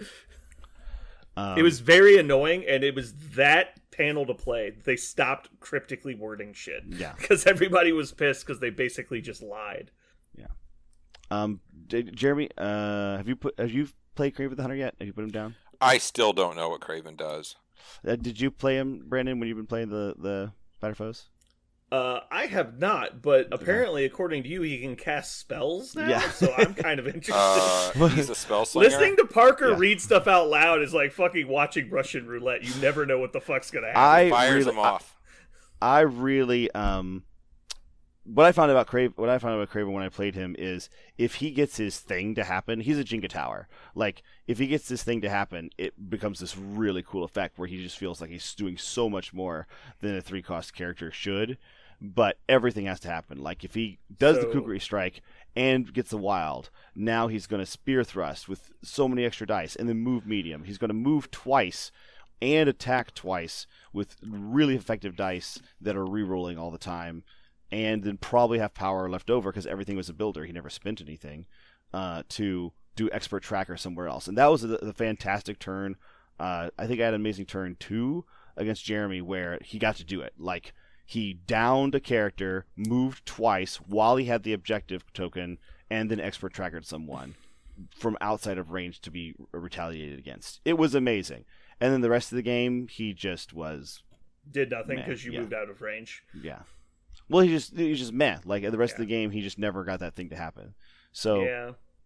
No, I'm very much not a fan of Craven. I'm not a fan of his backstory. I think his kit is overly convoluted bullshit. Like it's okay. The best thing about him by far is spear thrust and expert tracker. And expert tracker is only kind of good because everybody thinks it's good until they realize they don't actually generate 3 power a turn, and then it doesn't do anything. Yeah. Mm-hmm. Yeah. It was. Yeah, I think it's scary. Like expert tracker is the thing I'm most afraid of, and spear thrust is just a quality attack. Outside of that, he's boring, same old crap. Spear thrust is actually basically the same attack as spider technique on Gwen, and it's very good on Gwen. She's speed long though, so it's a little bit different. I would say this guy is he is a what is it like? I wouldn't say non-conventional. He is a like a flowchart damage dealer, right? Like you start at the top of the flowchart. Like is your opponent standing right in front of Craven? If yes, Kukri strike. Did your Kukri strike roll a wild? If yes, move and then spear thrust. You're like he just but if at any point your answer is no, the next thing says end turn because that's it. It's over. Like he's definitely like the Rube Goldberg machine of 3-point models. Yeah. All right, so let's get into the ratings. So offense, so he's above average for a 3-point model probably, but definitely I think below average for the game as a whole. Craven. Oh yeah, I remember now. They were like he can do 16 dice and still move twice or something, and we're like, oh okay. Well, yes, if his thing goes off, then yes. Yeah, if he rolls a bunch of wilds and re-rolls all of his dice and has like 10 power, like it's so stupid. So Kukri strike is an okay attack. Spear thrust is an okay attack. It's really about combining. I don't know, 4. Does he get a 5 for the expert tracker? I think he combos into his second attack, which is stronger, and then has a reroll on his shit because of the freaking elixir, and he also has really expert tracker. I think that lands him in a 4, high 4, maybe 5. I'd go with either, really. He doesn't have any extra attack or actions. Like he doesn't have a throw. He doesn't have like Quarter to the Beast counterattack. Quarter of the Beast is kind of damage, kind of. Choose a character within 3 until the end of the next activation. The chosen character advances or climbs. It suffers 1 damage. The chosen character's wall crawler loses wall crawler. It's cool that so if somebody's within attack range of you and they don't attack you, they take damage. That sounds great. Well, you can do it. You can do it and still move away. Like it's not like you have to hang out there to make it happen. So also it's the end of their next. It's the end of their next innovation. So if you make them advance somehow, they would take automatic damage. Pretty convoluted bullshit. The other thing is, if you're looking at it, it sounds like you just declared that they have to webline you and then kill you. Like that's all you've decided that they get to do. Right. So if they have a, but in this game right now they'd have to have a pull, and pulls are a lot less common than pushes. So yeah, I just like that The logic behind it is he's trapped the spider person, and then the in-game effect is then you run away because that's how traps work. And then the in-game logic is then they just webline you back. The only person you're supposed to defeat is the person with the counter to what you just did. Well, also, you're assuming that Corner of the Beast is to try to prevent you from dying in a 1-on-1, when it also could just be, I don't want this character to move twice. You don't want him to run away. I get that. Yeah. Where on his card does it say you turn into Peter Parker? That's not on this card. It's on another card. That's what's going to give him a -1 on his overall rating. Oh, yeah. It's a negative. I think that Kraven actually is probably a. Oh man, could he be a 5? He's not a 5. Who else is a 5? Star-Lord is a 5. Even semi-dangerous if you have to double attack. Nah, I think he's got to be a 5. Star-Lord, Crossbones, like these. Crossbones can roll like 9 dice on an attack, but he doesn't have rerolls. Like this guy has rerolls on every attack, and he's one always reroll. And he's commonly double attacking, and he never has to spend. How commonly is he double attacking? He's the he, squishiest fucking character in the game. How is he double attacking every turn? Even if he has to spear thrust twice. I'm saying when a character gets to attack, right? We're not talking about when characters don't get to attack. But he also has Expert Tracker, which is just extra damage on the field, anywhere on the field. He doesn't have to be close for it to happen. You can decide somewhere across that's the only board. reason I'm saying he's not a 3. Oh, I think he's got. There's no way he's actually a 5. I don't know how this guy doesn't do more damage than Star-Lord. Don't ignore Star-Lord. That was one of the first ratings we ever did. Okay. And Star-Lord got the rating he did because he can get to his full auto twice very quickly. Okay. Then Star-Lord is more likely to double attack than this guy is, I think. What did Zemo get? He's not. Zemo? He shouldn't get anywhere near Zemo. Okay. And again, that was one of the earlier characters. Zemo got a 6, and I think that's fair. Yeah, all those rerolls and the extra actions. And he has charge. The problem is that it's a lot like Green Goblin. If he's not in range 3 at the start of his turn, he does almost nothing. Well, range 2, actually, because the Kukri Strike is where you want to start. Yeah. No, I don't think I would ever use the Kukri Strike. I would do Spear Thrust almost every time. Go ahead. So anyway, if you're not starting within range 3 of somebody, you basically just do nothing. Which means you would have had to, like... Your opponent would have to end within 3 of you for this to matter, which means they're attacking you. And he has no functional way to spend his power beyond, like, what, I corner the beast you even though you're just going to stab me to death anyway? Yeah, what's the point? Corner the Beast in this game is not... Because of the fact that you have to activate him early also to get, like, any sort of use out of it, there's... Yeah. If you comboed this with, like, an Enchantress or some strong controller type person, like maybe Shuri, you could walk up and corner the beast 2 people, and then Shuri pushes them away off of a point, and then they take damage for moving back. That could be really cool. Mm-hmm. But that is so convoluted compared to just taking a 3-point model that kills them. Like, I don't understand what you're doing. I don't... We haven't given his overall rating. I agree. His overall rating is not going to be super high. But I think that if we're using the rating we have now, if we're willing to amend the ratings, then I would stick with a 4. But if we're going with the ratings as is, I think he's a 5. So that doesn't make sense, but okay. What I mean is, let's go ahead and go with an edited rating. He's a 4. Go for it. Yeah, he's a 4. We've already talked about how some of our earlier ratings were not great, and we need to go back and adjust them. Defense, he is at best a 3, probably worse. Only because he has a reroll. That's it. You think that gets him up? That gets him a point. But one defensive reroll is worse than just having defense 4. Because you can't crit with the reroll. And you have to actually have a dice to mod. If you roll like skull, blank, you can only mod 1 dice. He's bad. I mean, 5 on the front with nothing. I mean, I just think there's no way he's a 4. Every character in the game can backhand him just without even thinking about it. Yeah. Yeah, no, that's unless you're not Spider-Man. Good defense. He'll wear Spider-Man. Support. This is actually where he's good. So support, he has the Expert Tracker, which is probably his best asset. He can also potentially slow people for his allies, or at least inconvenience them. Mm-hmm. How much do you think that's worth? We haven't rated Lockjaw yet. I'm trying to think of the other people that add dice that we haven't rated yet. What do you guys think? I think probably a 3 is pretty safe on support. I might be able to talk into a 4. Not a lot of people add attack dice.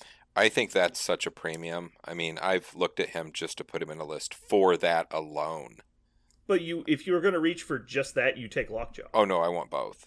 Like I don't know if that breaks some sort of weird paradigm in the game. Like I feel don't like it think might. it does, because that means it's the third of your turns before it actually happens. Which means they fucking killed the person you want to actually make the attacks with. If you got enough people. I don't know. If you built super wide, I could see it working. As a support feature, though, I mean, there's few things that are better than just help everybody out with an extra die. Like, there you go. Mhm. Like, that's No, really it's good. big. I think it's the best thing about him. But he can't even probably do it until turn 2, maybe even 3.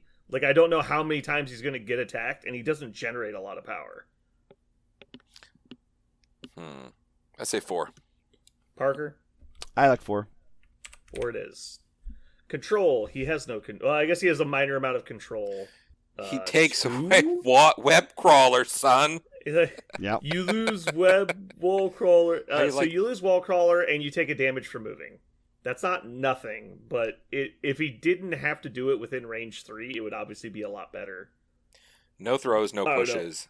Sad panda. Yeah, his only control is I punish you for moving, because it's the only time it matters is if you leave them on 1, really, because if they'll always take the move if they have to. Mhm. I don't know. I'm gonna say 2. What do you guys think? He doesn't. It's worse than just having a throw. I think 2. like a good throw. 2. I don't think there's any good at that. Yeah, I don't think there's any. Yeah, two's fair. This guy is fine. Can he help with Okay. heave ho? No. Okay. Okay, so he's a 4-3-4-2 scrapper for 3 points. I hate him. I've said that a lot. I will open the bidding at a 3. Feel free to try and change my mind. Oh, I actually was going to say exactly that same thing. I think he's. Boom. Jeremy. I have no Ain't argument. dissension. 3 it is. Moving on to Mysterio. Mysterio! So Mysterio, man, I love this boy. I like this boy Go. a lot. Okay, Mysterio has real name Quentin Beck. He has 6 health on the front side, 5 health on the back. Otherwise, he's identical at a cost of 3, size 2, small base with a small movement. Wait, no, is he medium base? Now that I'm thinking about Small it, no, base. he is small. He has small base, small movement. He has defensive stats of 1-1-5. He has a Mystic Attack called Hypnosis Gas, range 3/4 dice, builder. If this attack deals damage, after the attack is resolved, the character may advance the target character short. Curtain Call is another Mystic Attack, range 2, 6 dice for 4. If it does damage, the target character is size 2 or less. It is a throw small. A throw short. If he gets a wild, it is a stagger. A special condition applied also. Tricks and Traps is a 3-cost power. When an enemy character ends a movement within range 3 of this character may immediately use the superpower. Roll 4 dice. The enemy character suffers 1 damage for each crit or wild rolled. This superpower deals at least 1 damage. The character then immediately advances short. This character, that is. So if Mysterio does damage, he gets to move. Master Evolution is a passive. When this character rolls dice, after the attack is resolved, he always gains 1 power if he rolls a single blank. He also uses his Mystic Defense when making dodge rolls. Smoke and Mirrors is when an enemy character targets a character with an attack. The character may use its Mystic Defense unless the opponent pays 2. It's the same tax as the Enchantress gives. And then Stealth and Flight. I will say when we first read this guy's card, we thought he was broken as shit. And with that in mind, I don't think he's nearly as bad as we thought he was going to be. The speed short on him matters. Just like Crossbones, it is punishing to try and get this guy up the board. Feels like you have to move 3 or 4 times to get into position. And because of that, you don't get a lot of early attacks in, so you kind of are behind the game on power. And Tricks and Traps costing 3 is a noticeable tax. Like, you cannot do it all the time. Mm-hmm. Which is good, because it's crazy strong. Yeah. He good does. stuff. He takes an extra turn to load. Like, he's a turn behind. Mhm. Always. And it's very easy for him to just get deleted. Like, even if you're rolling your 5 dice, like we said, defense dice are not consistent, you can blank out very easily and just take 5 damage. Like, oops. And if the first thing you do on turn 2 is charge his ass and just fucking murder him, then what do you do? Yeah. Like, and He's that's very really how to get rid of vulnerable. him. Yeah. Yeah, once you get him injured, he just disappears because you just spend the 2 and you randomly one-shot him. Yeah, he's not nearly as scary as we thought he was going to be. So moving directly into stats because we're running a little long here. So offense is definitely not why you bring him. New. 4 dice Mystic attack, not great. We've talked about this before. Mystic attacks are really not great on the whole. There's a huge amount of characters that have a massive Mystic defense. For example, characters like Mysterio, like 115. Like, oops, sorry, you guess you lose. It's the common shtick, yes. yeah. Yeah, there's a lot of characters with above average Mystic. That being said, there's a few characters that have weaknesses, but the weakest stat being Mystic is actually very uncommon. So yeah, Mystic attack's not super great, but his Hypnosis Gas is still a very good attack. Only range 3 with speed short is kind of frustrating, but that's kind of like, he's meant to be that close range annoyance character. He's meant to get to a point and then just kind of play this little puzzle game around it. Curtain Call, similar. It's a good attack, but it's expensive. It's only Mystic. It's got a wild to stagger. It's just okay. The majority of the time, he's just going to be throwing Hypnosis Gas and saving power for Tricks and Traps. Tricks and Traps is really like the suite of his ability. It's what he's really meant to be playing around. In addition to getting to move away from somebody who's like basically trying to get to you, it does a little bit of damage sometimes. But yeah, he's not going to win any awards for damage. I would say 3 on damage. He's not great. Might actually be lower. He might be a 2. He's probably below the like normal character. Yeah, you don't take him for damage. Damage he does is incidental. He's kind of like a Spider-Man like that. Yeah. He does noticeably less damage than Spider-Man. Right, yes. Yeah. But you don't count on Spider-Man to kill people. He might. Right. Mysterio's similar. I'm going to say 2. What do you guys think? I would agree. That makes sense. Jeremy? 2's good. 2 it is. Defense. I think his gimmick crap is better than average, but it's not impressive. 11 health is pretty average. 7 total defensive stats, not great, but because he gets to use his Mystic unless you spend the power.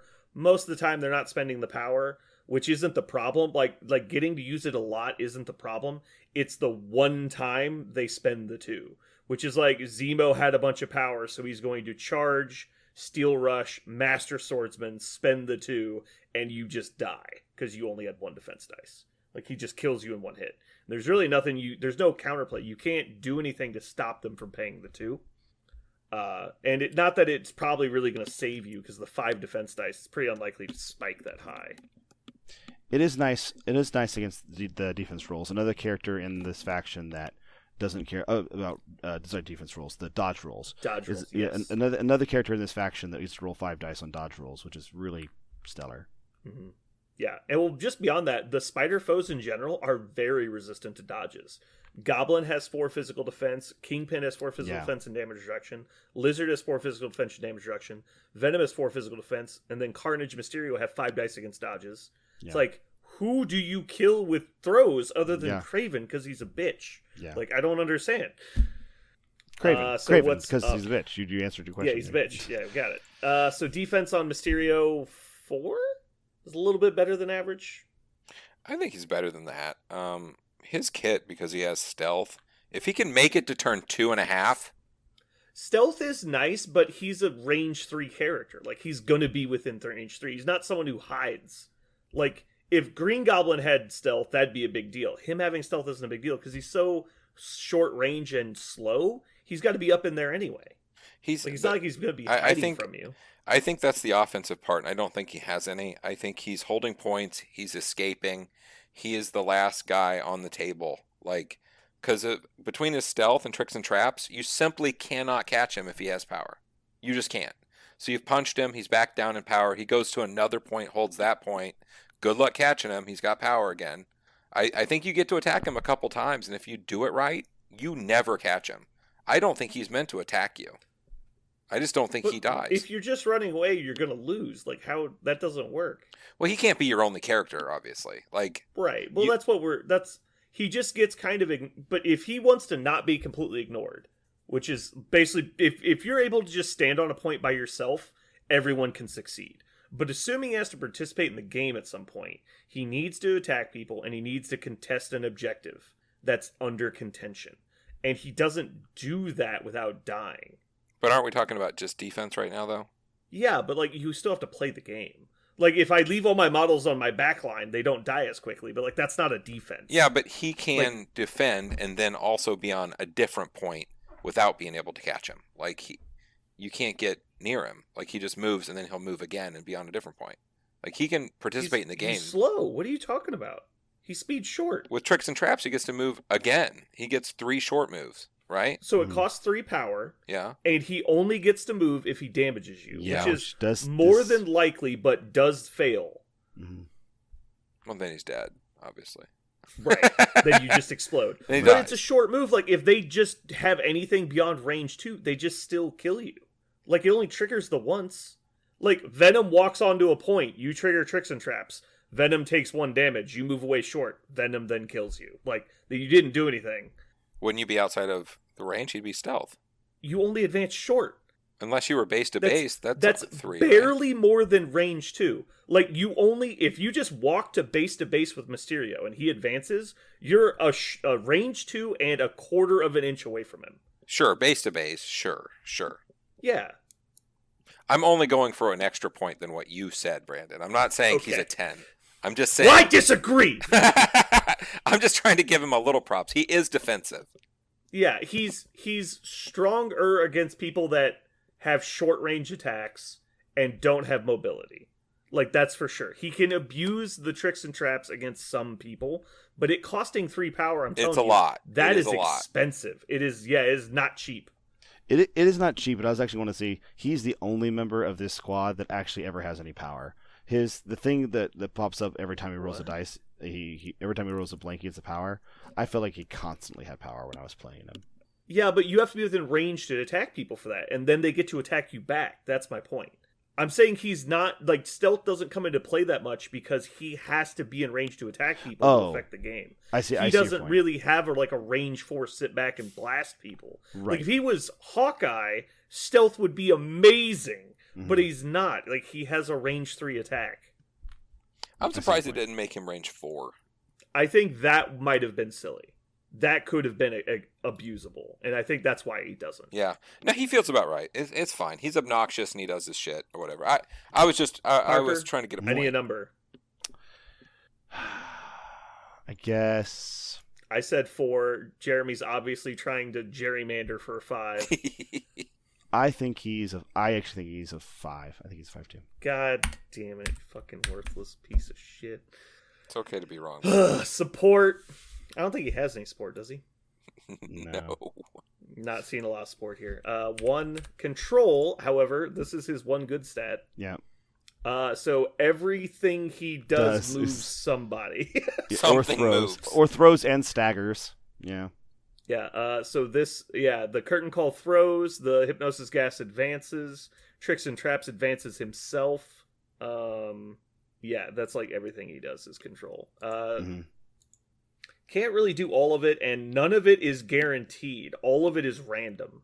Tricks and traps is only if he deals damage, hypnosis gas is on damage, and curtain calls on damage. And his debuff, his 1 ability to debuff the stagger on curtain calls also on a wild. God, that's weird. If any of this was guaranteed, I'd probably give him a bigger number. I'm gonna say 4. Oh, really?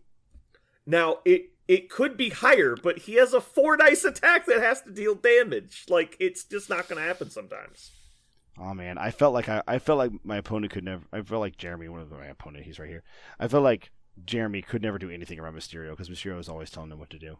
I I was think playing the Sam's problem- too. I mean, those dudes take Yeah, if you're damage. attacking a bunch of other 3-point models, like it changes it. But the problem you're gonna run into, I think, a lot of people is they'll be so afraid of what's gonna happen, they'll avoid him until they really need to kill him, and then it's kind of too late. The way you combat him is you just run right at him. He can't stop you early. Mm-hmm. And so you just run at him. It's like, I'm going to stab you. Are you going to leave? And he's like, I guess. It's like, all right, bye. This is my point now. And you're like, well, I guess I'm going to walk my slow ass across the table to get to another point. Like, it's like, well, you just deleted your character. Like, he doesn't do anything. Just go up and fight him. Like, don't be scared of him. Mm-hmm. Like, once you're there, he doesn't have a lot of opportunity to do anything. What'd you give him? I said 4, but I mean, he obviously has a lot of options for control. I just don't like that none of it is like guaranteed. Like, you can't decide to move somebody. It's all determined by dice. Yeah, there's no consistency here. If it was, if just one of them was guaranteed, I'd give him a 5 or a 6. But the fact that you can just roll dice and nothing happens, like, that's super, super frustrating. I'm going to say 4. Ugh. Parker? I say absolutely a 5. He's got too many different things on his card that does precisely control for him to be a 4, I think. Like, every single thing has a control effect. The thought that he would, like, conditional or not, I mean, I think he's... I'll tell you what, Parker. I'm going to come up to a 5 just because the argument that all he does is control is correct. Yeah. He's a controller. So 2515 controller. God, that 5 on survivability is just so wrong. Calling it now. We're gonna have to bring that down later. I've played him in several games. He is not a 5. Okay. All right, what's up? I guess I'll go first. Overall mouthfeel. I'd say probably a 6. I think Really? when we 6? first read his card, we thought he was going to be a 9. The first time I played him, I thought he was a 4, and I think the correct answer is around a 6. He's going to get played a lot because he's a 3-point model in like 9 factions, I think. Last time I checked, and he's basically all of the bad guy factions but Cabal. Sounds right. Yeah, I don't know. I think a 6. He's good, but he's not meta bending. He's not as game impacting as we thought he would be. He's just good. We fashioned him to be another Enchantress, and he's not that. Yeah, he's nowhere near Enchantress. No. Not even close. I'll throw out a Would you 5. say- I'm not going to say 6. I think he's a 5. Ooh, I like where this is going. Get those numbers down. I was actually going to say 4, because, Oof. and this is the reason why, if I really, really want somebody to be controlled, and I really, really want that, I have to have exactly 3 points to spend, because if I have 4 points to spend, I'm playing Enchantress or Peter Parker. Like, I'm playing somebody who's really consistent at that. Can I tell you something that's going to make you sad? Mm. If you have 3 points, you need a controller. You're not taking Mysterio. You're taking Shuri. Right. Even on the new card, I think you still take Shuri. Wow, wow. She can only push size 3 now. Yeah. Yeah. Mysterio That's can totally push anything. Worse than Mysterio. Yeah. Mysterio can do anything. What's the range on Mysterio's push again? 11. Is it 11? Okay, It's like interesting. 6.5. Also, what's it's cool like about a Mysterio. lot. Also, what's cool about Yeah. Mysterio is he lets all Spider Foes do rerolls on their own attacks. Yeah. Jesus age. I just want to point out the range difference on a speed medium range 5 attack and a speed short range 3 attack is literally double. It's like she threatens twice as far away, and guess how many times she fails to push out of 10? 0. 3. Mysterio only pushes like half the time. Only half Yeah. the time that he actually attacks, which is half the time. Yeah. I think Yeah, the number of attacks Shuri will make in a game that push versus the times Mysterio makes an attack that pushes is like almost 5 to 1. It's ridiculous. And that's actually why I think, like, your comment about him being in many factions is the reason why he'll see play, is because if you're trying to do a controller type model in your faction, then, and that's all you can do, you need to do that because you can't afford Shuri, because that's the one reason why Shuri doesn't get played in every list. Yeah, I you're think. only doing it because you can't afford Yeah. Shuri. Right, but that's the thing, is that's the reason why you can't afford, you can't spend 3 points on a model that just supports some controls maybe for your list. That's why I really hate Shuri and Lockjaw. It's like, there's no argument. These are the best models at what they do. Mm-hmm. It doesn't matter what affiliation you're playing. Shuri's the best 3-point controller. And Best. that will be true forever. Best there is Like- at what she does, yeah. Yeah. And then same thing with Lockjaw. It's like, well, I want somebody who can reposition my guy, so I should probably take Red Skull, right? Nope. Take Lockjaw. He also increases your damage and makes your guys immortal. You're like, yeah, that sounds a little better. Oh, and he's cheaper than Red Skull, too. It's like, well, I want someone to teleport my own people, so I should take Ebony Maw with the Space Stone, right? Like, Jesus Christ. So It's like 6-point fucking Ebony Maw. let's determine a number for this guy. I say 4. We already did it. It's 5. Oh. Parker said 4, Jeremy said 5, I said 6, so I averaged out to a 5. Oh, I thought I was going to convince Do you. you want to talk us down to a 4? No, I thought I had just convinced you. There's no way he's a 5 or a 6. I'll but go 4. 4 it is. Look at That it. is easy. I think I talked everybody into it when I said Sherry is better than this guy will ever be. Yeah, I know. I'm looking at a 3 now. I got to be honest. Like, to be honest, can we take the defense down as well? Like, God damn. I'll tell you what, you can keep the 4 on the overall rating if we can bring the defense down to a 4 as well. Anybody who's going to get one-shotted, I cannot agree is a 5. Like, he doesn't have enough hit points to be a 5. Let's do it. Let's slash and burn this fucker. Yeah. Just bring bring him down. it down. Bring him down to a 4. Do it.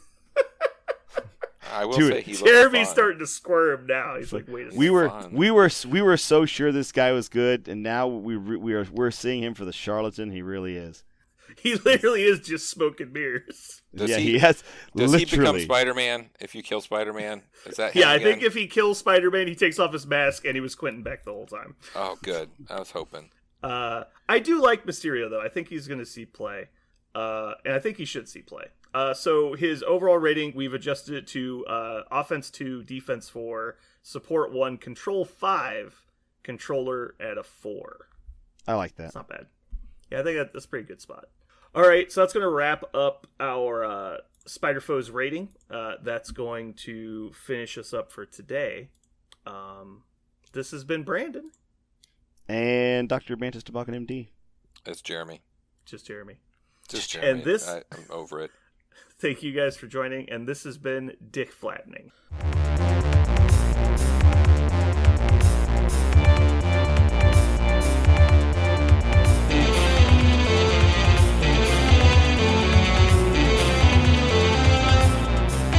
So what are we going to call this thing? I got it. Okay. Incredible, new, fantastic, astonishing, mighty, original, uncanny, sensational podcast. I'm just going to put down infamous.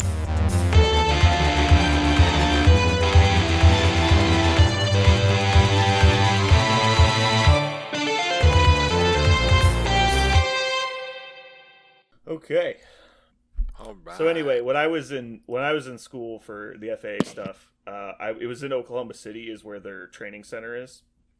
And so everyone in my class, all 20 of us, were like, we want to go do something as a group, like a camaraderie building kind of situation. And so I was like, yeah, I'll go. Like, I'm not normally a go out with people kind of person, because, you know, people are generally gross and annoying, but I'll go because I like you guys. And they're like, all right, well, we have 2 options. We can first go to the Noodling Festival, or option What the B. fuck? Or option B. And option B was unanimously declined by all 20 people. So, do you guys know what noodling is? It's where you're sticking your hand in holes looking for catfish. Yes, it's hand fishing for catfish. Yep. You swim down underwater, down into the creek beds, stick your arm in holes that you hope are occupied by only catfish and not snapping turtles. Yep. And you just jam your fist in any orifice you can find. And then when the catfish bites down on your arm, you try and drag the 80-pound catfish out of its burrow and fight swim it back to the surface before you die. Right, because you're underwater in the brown. Like, Yeah. you can't see anything. We like to call this its element. Yeah. like one of you has fins. Like one of you is designed to live down here. The other one drowns easily. Yeah. You ever grabbed a beaver by the mouth? No, I haven't. But yeah, so it was actually kind of interesting. So we got there, and despite being Oklahoma in July, it was 108 degrees and sunny. Jeez. And there was 0 wind. 0 fucking wind. It was just like, you could see dust particles in the air just sitting there. Like, there was so much humidity, they were floating, like, up in the air. But anyway, they had this converted semi-trailer. They replaced the sides of the semi-trailer with plexiglass and filled it with water. And so it was just a semi-trailer filled with, like, a giant aquarium. And then they had this little spot. They, like, had a little, like, pseudo cubby they had built out of plexiglass down there. They put the 100-pound catfish in. Mm-hmm. And they're like, and then this one guy jumps into the thing, swims down there, and tries to wrestle the catfish up. And, like, he's gonna die. Like, he's gonna die in front of all these people. It was so stupid. I was like, why would you ever do this? Was this a Trailer Park Boys episode? Right, like it was that, like it was so surreal. It's like there are there are sitcoms where they do stuff, and you're like, how did we get to this point to where it's comedy? It was worse than that. Like we were so far beyond like what we thought normality was. We're like, I guess this is what people do. There were hundreds of people there. This is like Tiger King, but like even more trashy. Yeah, it was Tiger King, but less realistic. So how did you find out about this? Like, how did this happen? One of the people started asking around and like Googling activities and stuff you could do in the area, looking through newspapers. So the newspaper is what turned up the second option. Okay. Which we all chose to not do because we didn't want to die. All right, so I'll bite. What was the second option? It was an ice cream social at the local Walmart. Oh, Jesus. I can't imagine. I literally cannot imagine the person that would spend their weekend going to an ice cream social at a Walmart. I mean, why? Every level of that is just like, that's like the beginning of a Saw movie. Like, Yeah. why would you do this? I have one time, like people from Walmart, like the memes. The people of Walmart. Yeah. And I've seen them every once in a while. I'm like, yeah, I get those people must exist somewhere. And I've been to Walmart plenty of times and never seen one. I had a people of Walmart like 5 minutes once at Walmart, where every person I saw was a person from the people of Walmart. I knew I was in for a ride because I walked in. The person said, "Welcome to Walmart." I said, I was like, "Hey, how's it going?" And he's going, "Okay, thanks." And I walked past that person and immediately was greeted by, in this order, a green goth. Like she was dressed in black and bright ass lime green. Every bit of her, except for her chalky white skin, was green, bright ass neon green, or black. And she was just pushing a shopping cart. Behind her was, I shit you not, a obese samurai riding a rascal scooter. He had a fucking sword. And the first thing I thought was not, why is this weeaboo in a rascal scooter dressed like a samurai? The first thing I thought was, how did he get past the guy behind me with a sword? Like, surely. Why would you imagine he would stop anybody? I don't know, but I'm thinking. You could walk in with a flamethrower. And I say, know, hello, and a so greeter. and so That's at a this, greeter. I know. Welcome at to this- Walmart, guy with sword. Yeah, Enjoy welcome to your stay. Walmart. He just, I and think the guy that's only job is to say hello every 30 seconds has any authority to stop somebody. And I wondered that. I wondered, like, are you, maybe, I don't know if he stops somebody, right? They're not bouncers. It's not Best Buy. Those guys at Best Buy, they mean fucking business. No, this is guy at Walmart. So, does guy at Walmart, is he been told, like, hey, if somebody comes in with a weapon, like walks in with a weapon, just, stop the cash register and call the manager or something like that? I wondered. Hello, no hello. No hello. Yeah. But yeah, that started my next 5 minutes. It was thing after thing after thing, and I thought maybe I should. I don't even think that's like, so okay, the samurai guy, that's a bit over the line, but like, Right. just being a goth, I don't think gets you on people of Walmart. No. It's thinking that an old used trash bag is a poncho. Like, Yeah.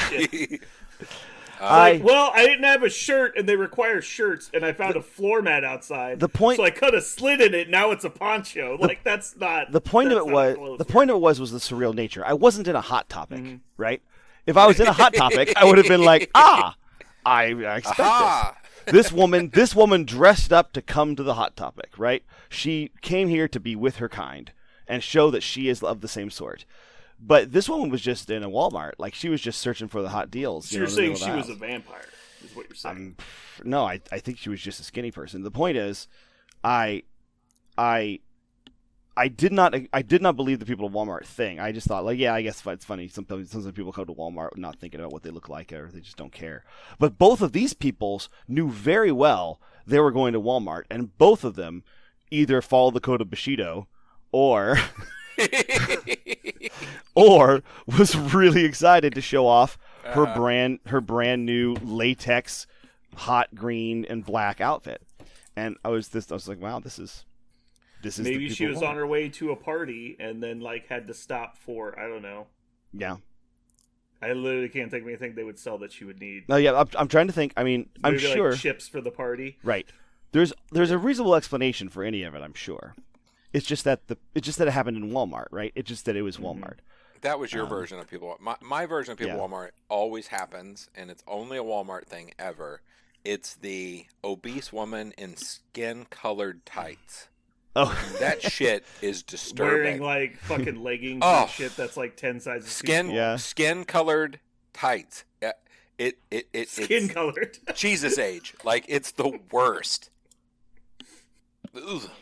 Yeah, I never knew what the like bad attitude towards Walmart was. I never got it because I like most of my life when I got to go to Walmart, I always lived in a nice area or like a really rural area, like literally out in the country. And you don't run into any of that stuff in those areas. Like Right. if you're in an upscale area, like everybody's going to the Walmart close to them, so you don't see any of the weirdos. Mhm. And if you're going to a Walmart out in the country where everyone's like, you know, blue collar, like, or farmers, then you don't see it either because there's not those weirdos out there. Like, they're out there, but they live in their fucking, like, sling blade shed out in the back. Like, they don't go to Walmart.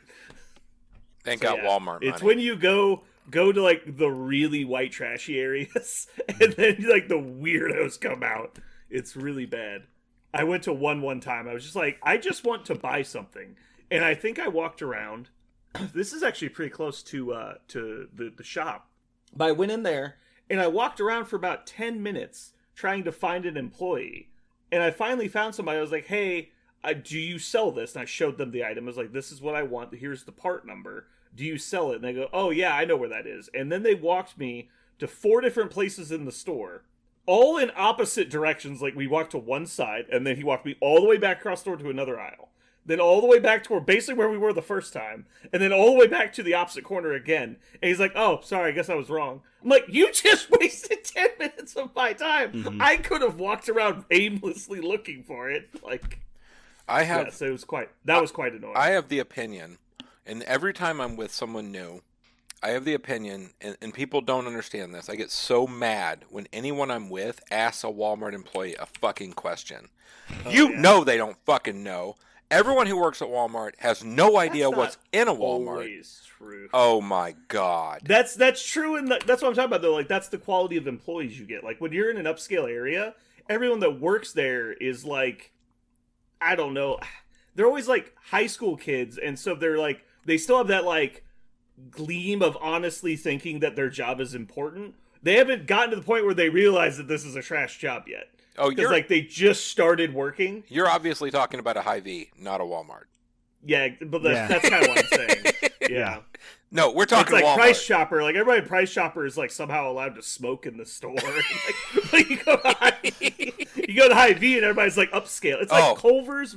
It's like Culver's versus Arby's. Like, everyone in the Arby's will fight you, There- but I mean, everyone oh, in the yeah. Culver's is like 16 and has like these big like ambitions in life. Like, I Oh, don't no. understand. No, at Walmart, It's like they've as soon got a as baby their eyes under one glaze arm. over, they just give them the pink slip. Like, get out of here. Oh, mercy.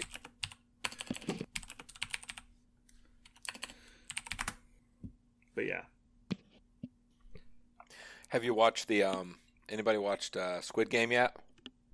No, I've heard a lot of people watching that. It's really good. what is what? Squid Game, Netflix.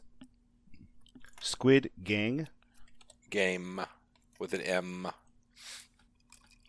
Wow. Apparently it's a big deal. Netflix is already announcing it's their biggest show ever, or it's going to be, they think.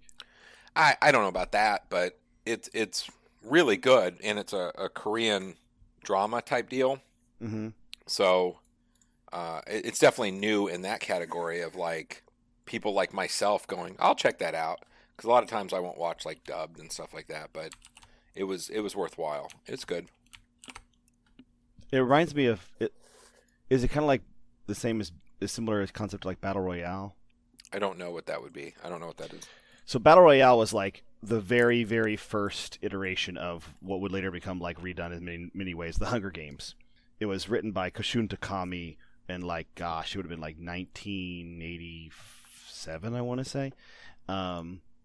It was the very first like near future Let's see, Battle Royale now, the book. I'm sorry, I don't want to tell Tales Out of School. Telltale's Out of School was completed in 1996. Okay, I was a decade off. But it was one of the original versions of that story of in the near future, teenagers are asked to pit themselves in a violent contest, last man standing, death. Oh, Hunger Games. Yeah, but it takes place in Japan, and the guy who wrote it was purposely trying to make young adult fiction, kind of like what now Hunger Games is, but he pulled no fucking punches. It was violent and like nearly pornographic at times, but it was insanely violent. And so it was immediately sold off the shelves in Japan, and then immediately prohibited from being sold. And then such a stink came out about it that later they released it. But I read it as part of my intro to fiction class in college, and the theme of that class was when is something literature and when is something not, because Battle Royale is just insanely violent, and it Hunger Games is the PG-13 version of Battle Royale, which is just straight up the poop hole, violent and dangerous. And so I didn't know if Squid Game was similar to that. It's a similar idea to that. Where it's maybe it's maybe somewhere in the middle there. I don't know. You like the characters, but like Hunger Games, they were forced into it, right? Like that's the deal. Right. Like you had to, choose Right. your champion, and you're forced. And then Squid Game is more of the they're like, okay, well, I guess I'll do a game, and they're like, and then all of a sudden, that people are going to die because it kind of shows it in the previews and whatever, but. They're like, they get an option. They're like, okay, well, you all can go home if you want to, but all of this money. And then all of a sudden, everybody's like, okay, I'll do it, sure. So that's kind of like the thing there. So I don't know how close it is to either one. It's not that it is violent in that people die, but it's not like Mortal Kombat crazy, like pulling guts out, explosion, blood everywhere. It's not that. Oh yeah, Battle Royale. Basically, in Battle Royale, he tries to make a social commentary with everybody's death. And so, like, everybody's death is some sort of ridiculous, over-the-top, visceral version of their, like, greatest sin in their lives, kind of. And, Oh, no. Yeah, it's really... No, Squid Game is more like, at the end of it, you go, yeah, that's probably real. Yeah. That probably exists somewhere Yeah. in some sort of dark net situation. I don't know. Yeah. Let me check it out. I've been watching by watching what I've decided is a bad anime on Netflix for a while, and now I have they just put out the second half of the final season, so I feel like I need to finish it just to be sure it's as bad as I thought it is. Which one is that? I like the justification there. Well, When I was watching the last season of Smallville, I knew it was absolute garbage, but I was like, well, I've already watched 9 seasons. you did the same I feel- thing, right? It's like an OCD thing. It's like, Yeah. I feel annoyed I haven't finished it. Like, I just have to finish it. At that time, if I had made it through, 3 episodes, I finished the show. Like, that's just how I was back then. Yeah, the show is the Seven Deadly Sins is the name of the show, and Yeah. it starts off really good, and it actually is good for a little while, but as soon as you find out the point, there's been a mysterious subplot that runs through the show. As soon as you figure that out, and it's more or less going to be resolved very obviously, and so basically they just stretch that out. It's kind of Ross and Rachel kind of thing, where you're just like, please just fucking do each other. That's the idea. Yeah. Just solve the main problem. Why are you continuing to struggle? The Blue with Balls plot line's getting really old in American Right. television. Right. So this is Japanese, but produced by Netflix, and but it's a similar concept. And then there's another problem with the show, which is really weird. It's the first show where every single character gets a romantic couple. It's called the Seven Deadly Sins because there's functionally 7 main characters. There's one principal one who's the captain of the sins. The sins are it's a team of mystical people, but all of them get romantically entangled with somebody else, either on the team or off the team. And every single main plot line for the character, every single plot curve is a romantic curve, all of them. Mm-hmm. And it's what's weird is that all of the romantic problems have been solved, except the same first one, like the Ross and Rachel one. So it's getting to the You're point. just waiting for it to wrap up. Yeah, it's and also I don't. What's the best way to put it? Some of the romances happened like off camera, and so the conflicts aren't super important. Like one of them like happened years ago, and you're only seeing like the current. I cannot stand romances in any fiction that aren't earned, like they don't seem believable at all. And this particular show has several that, and what it makes me feel is as I'm watching, I'm going, it feels like the writers just really, really wanted everyone to be happy with a couple at the end. Like they just really, really wanted it because the main couple is like the point of the show, and rather than leave other characters out, we need to make sure that everybody has a happy ever after with a romantic love interest, and that's how the show ends. And at no point at the beginning of the show was that ever like obvious. It's just slowly become that, which makes me feel like they ran out of things to do maybe, and like, what if we do this? We'll just make sure everybody has. I don't know. I haven't obviously I have a hard time with this show because I've been deciphering, trying to get behind the writers' heads. Like, what were they thinking by doing this? Because this feels trite and contrived and strange. But so the show I'm is. glad you brought that up because it keeps popping up on my Netflix. Mm-hmm. And now, after describing it, You're never gonna watch it. I do not want. Yeah, do not want. If somebody would have told me earlier what it was going to be, like by season 4, whatever it is now, if somebody said this is what it would have been on season 4, these two characters would still not be together, but every other character would be together, I would go, no. Like, nah. Pass. Yeah. Do not want. I thought this was a show about like knights and demons and No, I remember people. you telling me about that show. You were pretty excited about it. Oh, I was for really a brief time. Yeah, I was really into it because the action was fun and the fantasy concepts were interesting. Like the fantasy concepts were cool. Like the main characters were interesting too. But then all of them became. It was basically like a really shitty version of Anime Friends. Like the Ross and Rachel like analogy is more apt than I realize. Like everybody's getting a couple. Only there's not even like there's not a Lisa and Joey, like the Lisa Kudrow and Phoebe. Like Phoebe and Joey never find anyone. They're always just supposed to be themselves. There's none of those characters in this show. It's all just characters defined by their love interest. So it's really weird. Phoebe finds Paul Rudd. Oh, that's right. What the fuck his name yeah, is? Mike. What am I saying? What I'm saying, yeah. Joey just lives as a fucking creeper in fucking Monica and Chandler's house. You are totally correct. I totally forgot that. Yes, she actually does pair off with somebody. It's such a. I haven't watched the show. But that was like an actual legitimate storyline, though. It's yes, like she meets this guy through ridiculous circumstance, right? Because it's a sitcom, right? But they have this on again, off again thing, and eventually it works out. Yes, I have forgotten entirely about that. You're right. So yes, this show is basically Anime Friends with fantasy fighting to obscure the fact it will be Anime Friends at some point. Mm-hmm. But it's not funny. Friends is funny. Well, Joey loves food, so like Joey has a relationship with food for a long time. Let me see. Oh, there's a pig character, and guess what the pig does all the time? He eats. Yeah. Are you sure you're not just watching Friends? Wait a minute. Am I just watching Friends? Wait, am I just watching Friends? Have I just gotten really... They got me again! Have I just been watching Friends and thinking it's an animated... God, how many shows are literally just Friends?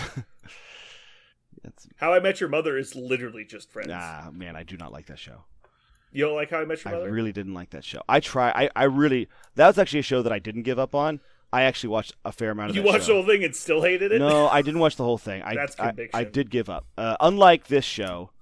It never caught me. I kept watching because my dad is a big sitcom guy, so every sitcom he watches doesn't matter what it is, and so I would watch it over his shoulder a lot, and my brother liked it, and basically there aren't enough scenes with Barney. That's the point. Like there aren't enough scenes. Yeah, Barney's like the carry of the show. Right. Well, it's really just I hate whoever the fuck plays Marshall. I know I've heard his name before, but like I do not enjoy him in anything. Like I don't find him charismatic. I think he's just annoying. Yeah. And so any scene he talks a lot in, I'm like, this is just detracting from the show. Yeah. I liked everybody else.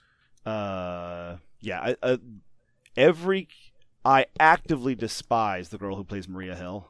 I can't remember her name now. Too the Colby yeah something.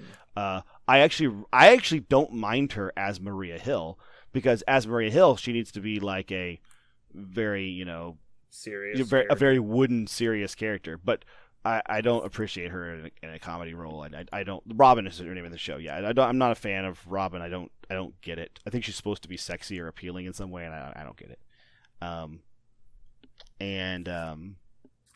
The other characters are fine, but Barney is Barney had some of his all of the like dating montages, like where they just stop the show for him to explain his dating strategies. All of those were fun. All the Machiavellian things he did for various reasons. All like the bro code is permeated like pop culture, like beyond the show. They don't just reference it; like it's become its own thing at this point. Yeah, all of that stuff. And I think Neil Patrick Harris, the character is strong, written strong. I also think Neil Patrick Harris just does a lot of heavy lifting because he's a great. Well, I mean, everything he's in, he steals the show. Right. I have a story to tell you guys. Do it. So I went to a restaurant the other day, and it was kind of like OSP, where there's a little section. They have a little area for people to play live music, and so there was this guy there playing guitar, and I was trying to have a conversation with somebody, and so I just kept talking over him because I had to speak loud enough for the guy to hear me. And so apparently the guy got offended, and he said if I kept talking while he was playing, he was going to hit me with the neck of his guitar. So I said, "Is that a fret?" I fucking hate you so much. I think I got you guys off guard on that one. You got me. No, not really, because... No, I knew it was coming! You got me last week with the Mortal Kombat, but... Oh, really? Yeah, I got by that one. Okay, so you knew this was a dad joke the whole time? This one, it doesn't make any sense. I was like, Brendan doesn't go where there's any live music, and then somebody with a guitar... We were in a place together with live music. Not close enough for someone to speak to you.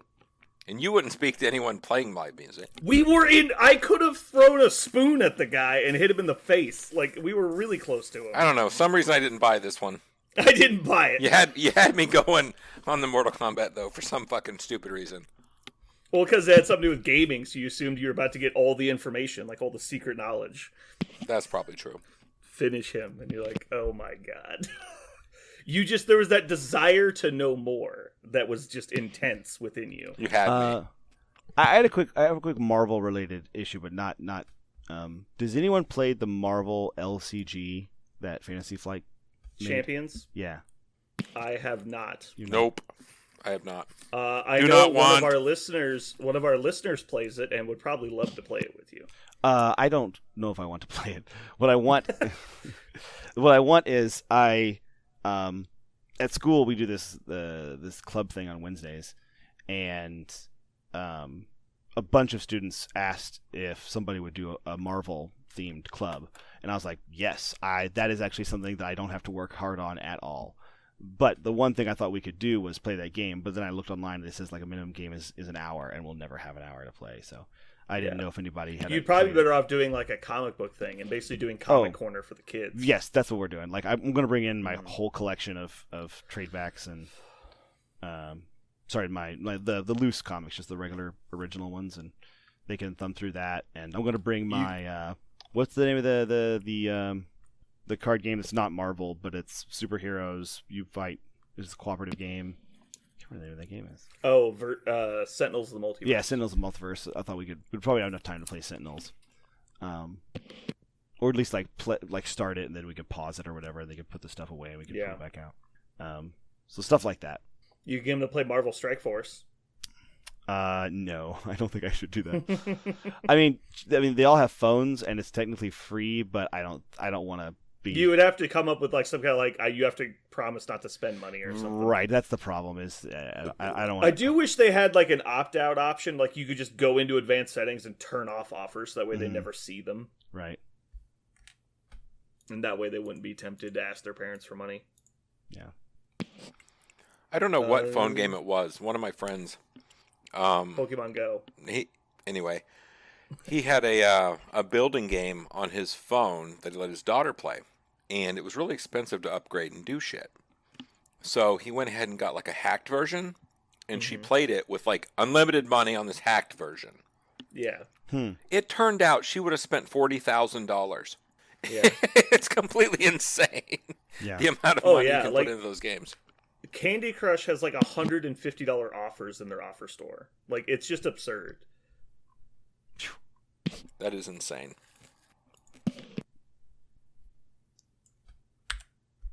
Okay. So, should we talk about what we were talking about earlier before or after we start? Do we want that to be preamble topic, or do we want that to try and roll that into something? I don't know that that's a whole topic. I think I agree. I don't think it is. Parker, did you update your comic corner? Is this new? Yep, it's new. Okay. You got a topic for today you've been thinking about? I was just gonna do rating stuff because It's been a while. I'm in. yeah, it's been a long time, and now we Sure. can just do like 10 ratings in a row, just really crank them out. Just do like so many. Crank them Yeah, fuckers just out. nothing but ratings. Just ratings. Give it to we them. gotta get we could do Mojo as like the ratings thing. This is our Mojo segment where we do the ratings. Womp womp. So anyway, so that means we can bring it up, and I'll just say it like it's very frustrating to listen to. Whoa, save it for the podcast, bro. I thought we were gonna. No, What do you no, want me to- Are you just gonna make it a subject then? Yeah, we'll just talk about it later. Okay, that's fine. I'll Not the get us pre-ram? there. Okay. I'll get us there. Don't worry. Is there any good movies out then? Fuck that shit. Is there any good movies right now? Yeah. Did you see Shang-Chi? Yes. Okay. Oh, which brings me to another subject. Okay. The kid, he's not even a kid. He's a kid to me, I guess. But the main character in Shang-Chi, because I'm fucking old as fuck. He's like 30. So anyway, Fucking old man problems right yeah, now. I know. But, so I started watching That Kim's. some bitch is 30. No, I know. He's a kid to me. Like, all those people, I'm like, fucking kids. So I anyway, have to know. I start watching. I think he's uh, older than you. No, he's not. Kim's Convenience. Have you watched that on Netflix? No, I've heard about it. Oh my god, it's fucking phenomenal. It's full of like one-liners and just little zips and zings, and like you just take it lightly. It's so funny. Really good. It's a good watch, like for I don't have anything to watch. Oh, it popped up. Just click on an episode. It's fucking hilarious. Okay, he's not older than you, but he was born in April of 89. Jesus Christ. He's way younger than me, I can tell you that.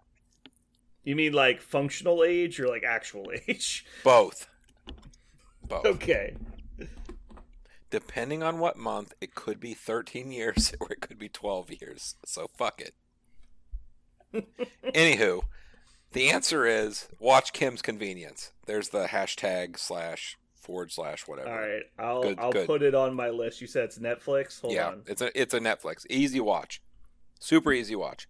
Okay, I'm gonna put it on my list. But did you watch what I suggested?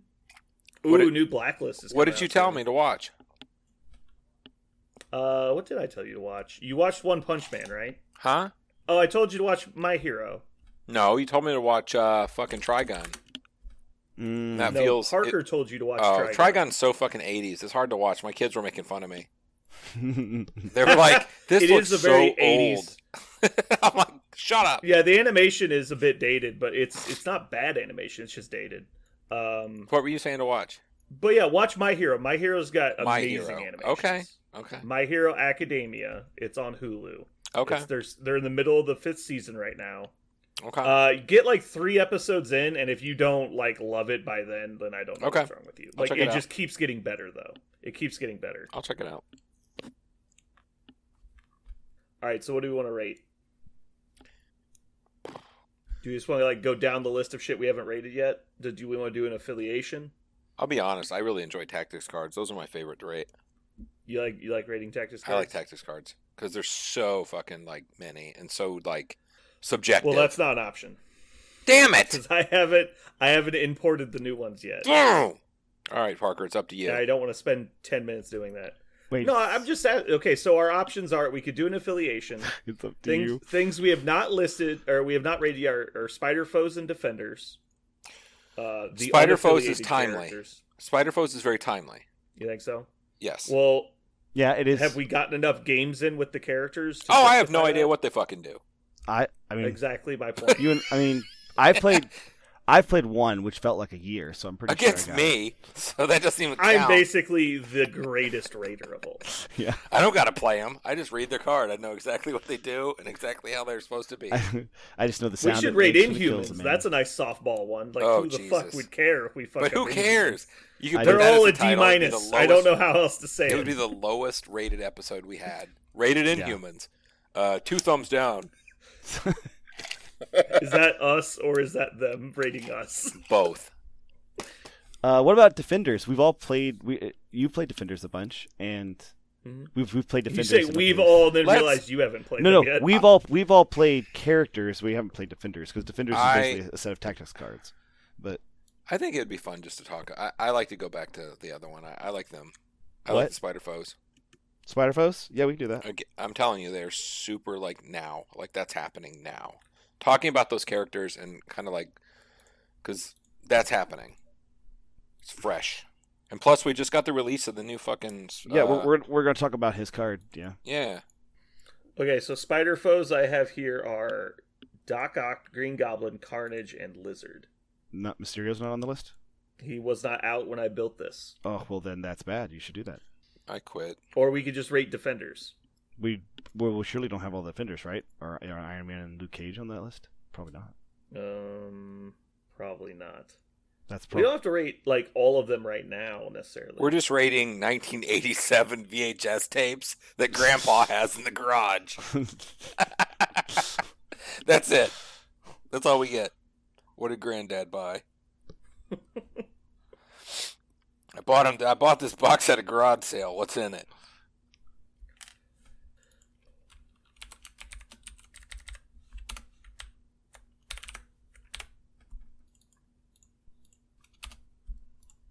Let's hold on. I think I can just import this crap.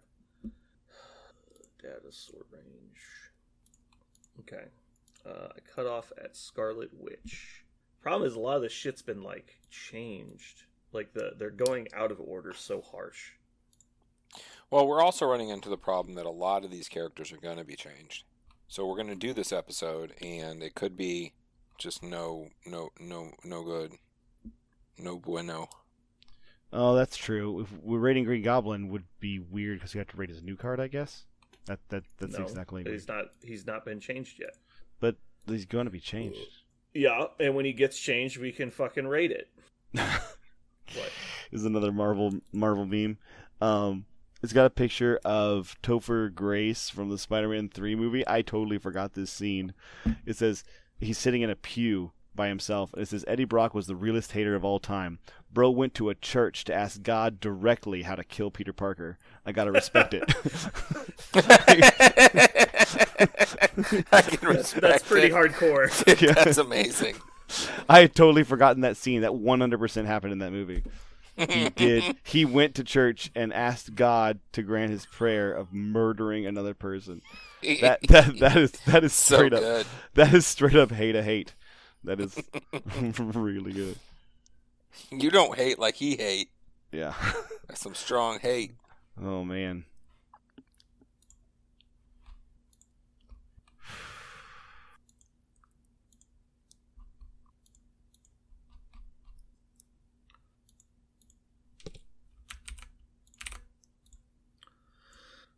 Okay. I'm keeping that. Doc Ock. I'm keeping that meme. Venom. I'm keeping that meme forever. That was. Oh yeah. I had totally forgotten about that moment in the movie. You know what anime I actually do want to see, and I don't know how to get a hold of it. I bet it's on Crunchyroll. Is Fire Force? I want to know if Fire Force. Is Oh, good. don't do it. Oh, is it bad? The I animation in watched that it. looks amazing. I started watching it for the exact same reason. It is so stupid. Oh, I wanted to get into it, but then like half the show is just like, oh, okay. I want to see your face. Let me get back to Discord. I want to see your face when I say this. One of the characters, like, whole deal is that her clothes fall off randomly. I'm not exaggerating. Literally, her shtick is she'll be running around in full fire protective gear and all her clothes fall off and she's in her bra and panties. Yep. And then everyone gets distracted because she's naked. Jesus. Like 1/3 of the show is fan service, 1/3 of the show is amazing animation, and 1/3 of the show is jumping the shark. Huh. Like it's so. I actually don't mind the characters, and the plot is okay, but their like power scale is off the fucking rails. So the main character's ability is he generates flames from his feet. Mm-hmm. Like he can produce fire. He's like Pyro, but only out of his feet. Right. You're like, okay, I got you. Or Human Torch, Yeah. only No, with his feet. I've seen Yeah. parts of the show where he goes like So, goes nutty with the powers. before the yeah. end of the first season, he's moving faster than the speed of light. Yeah. He's reversing time with his feet jets. Right. And that's... I don't know how to handle that at Yeah. all. One of the people in the show, one of the bad guys, can stop time. Using fire somehow, but he stops time. And he gets defeated by the main character because he's moving backwards in time. Mm-hmm. Because he's going so fast. And I was like, I can't do this. I can't do this anymore. Mm-hmm. It's so stupid. Spoilers. Yeah, I don't like the whole like the clothes falling off thing. That reminds me of that Ian McKellen part from Extras, Yeah. where he says, No, "So I that have was powers." the and it's Patrick so Stewart one. Oh, that's right. That was Patrick Ian Stewart. McKellen was. What's the acting- how do I act so well? Yeah. I pretend. I pretend to be someone else on the day of the film or play. If I was going to He's encapsulate like, my you're confused. He's like, no, I'm not. Like, Yeah. I was like, If I "Let was me going to explain." encapsulate my process, my method, I would be like this. Sir Ian, Gandalf, you shall not pass! Sir Ian. My favorite is when he's like, so Peter Jackson came up to me, he's like, Ian, I want you to play Gandalf in the film. He's like, well, Peter, you understand that I'm not really a wizard. And he's like, I know that, but I would like you to pretend To be- for the purposes of filming Yeah. to be a wizard. He's like, how would I do that? And he just says, Like, "Oh, it what was is a wizard?" so stupid. I love everything he does to describe his method. But Yeah, yeah, it's Patrick so Stewart. Patrick Stewart is his screenplay where he Yeah. really has powers, but he uses them. He's just like, to I wrote a script. Yeah. and he's like, so it's a comedy. He's like, no. No, because Very every time he goes somewhere, he just pretends. He thinks The that women's somebody's- clothes fall off. and yeah. then they do. And he's like, and then they try and put them back on, but I've seen everything. But I've seen everything. It's too late. I- Right. Apparently, Patrick Stewart's just a giant creeper. But that Yeah. what you're describing in this show is the same kind of thing. Only It's- they tried to make it real. I can YouTube and send you some clips. You don't but have it is. I don't think I'm a misogynist. Other people might think I'm a misogynist, but this is extreme. Whoa. Like this is over the line. Like it literally is like softcore porn sometimes. There's a lot of scenes where there's like the two females in their crew are like in a room together and there's this tension. And I'm Oh, like, Jesus. what are you trying to set up? Like Yeah, so I have heard about a lot of anime doing this like weird, like hypersexual plot where it's not about sex. It's not hentai. It's not porn, but they will Yeah. just insert really weirdly overly sexual moments in it, and apparently it satisfies some sort of Japanese fan base for it. There's some male fan base. I can that's tell you crazy what for it. fan base it is. Okay. So, one day I was just sitting on Facebook on their the video side, the Facebook videos, and I'm just scrolling through, and one of those shows pops up, and so I go, you know what? I want to know what the fuck this is. Like, I want to know what is this about. So the premise was there's a prison, basically it's a youth detention center for boys. And the warden and the assistant warden are both females, and basically every time the assistant warden catches them doing anything, they punish them like you would punish somebody in a bedroom, basically, right? Like God.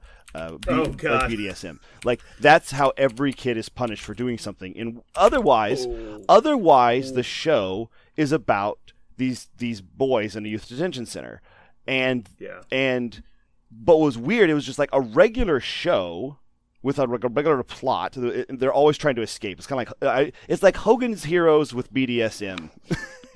And it was just kind of a comedy show ish with this. And while I'm watching, the whole time I was like, this seems really awkward. Like they're just like they're inserting this thing into this show because they know there's some part of the fan base that just wants to see this.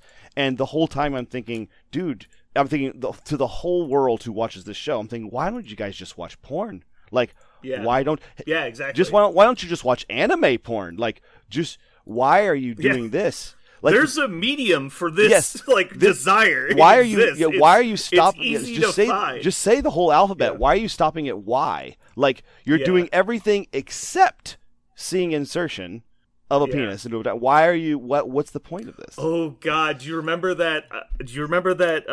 Fucking? Oh, what was it called?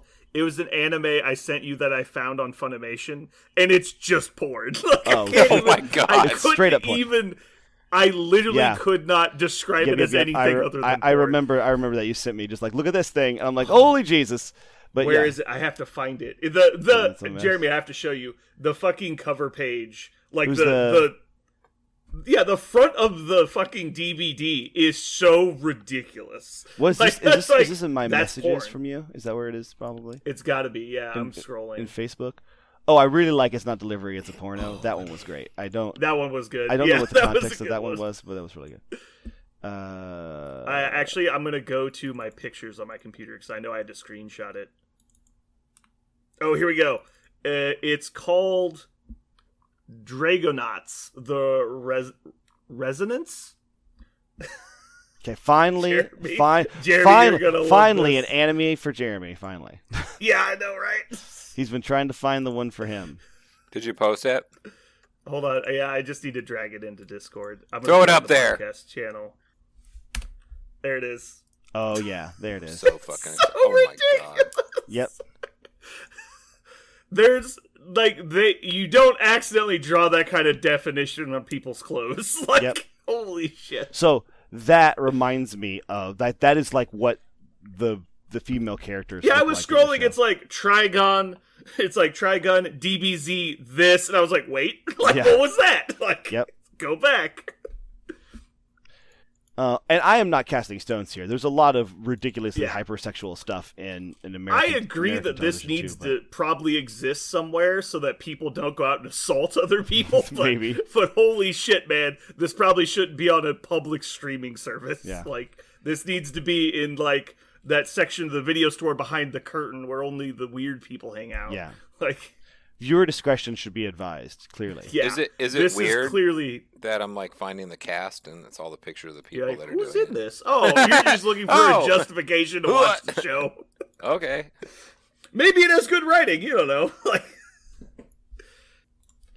Oh boy. Yeah.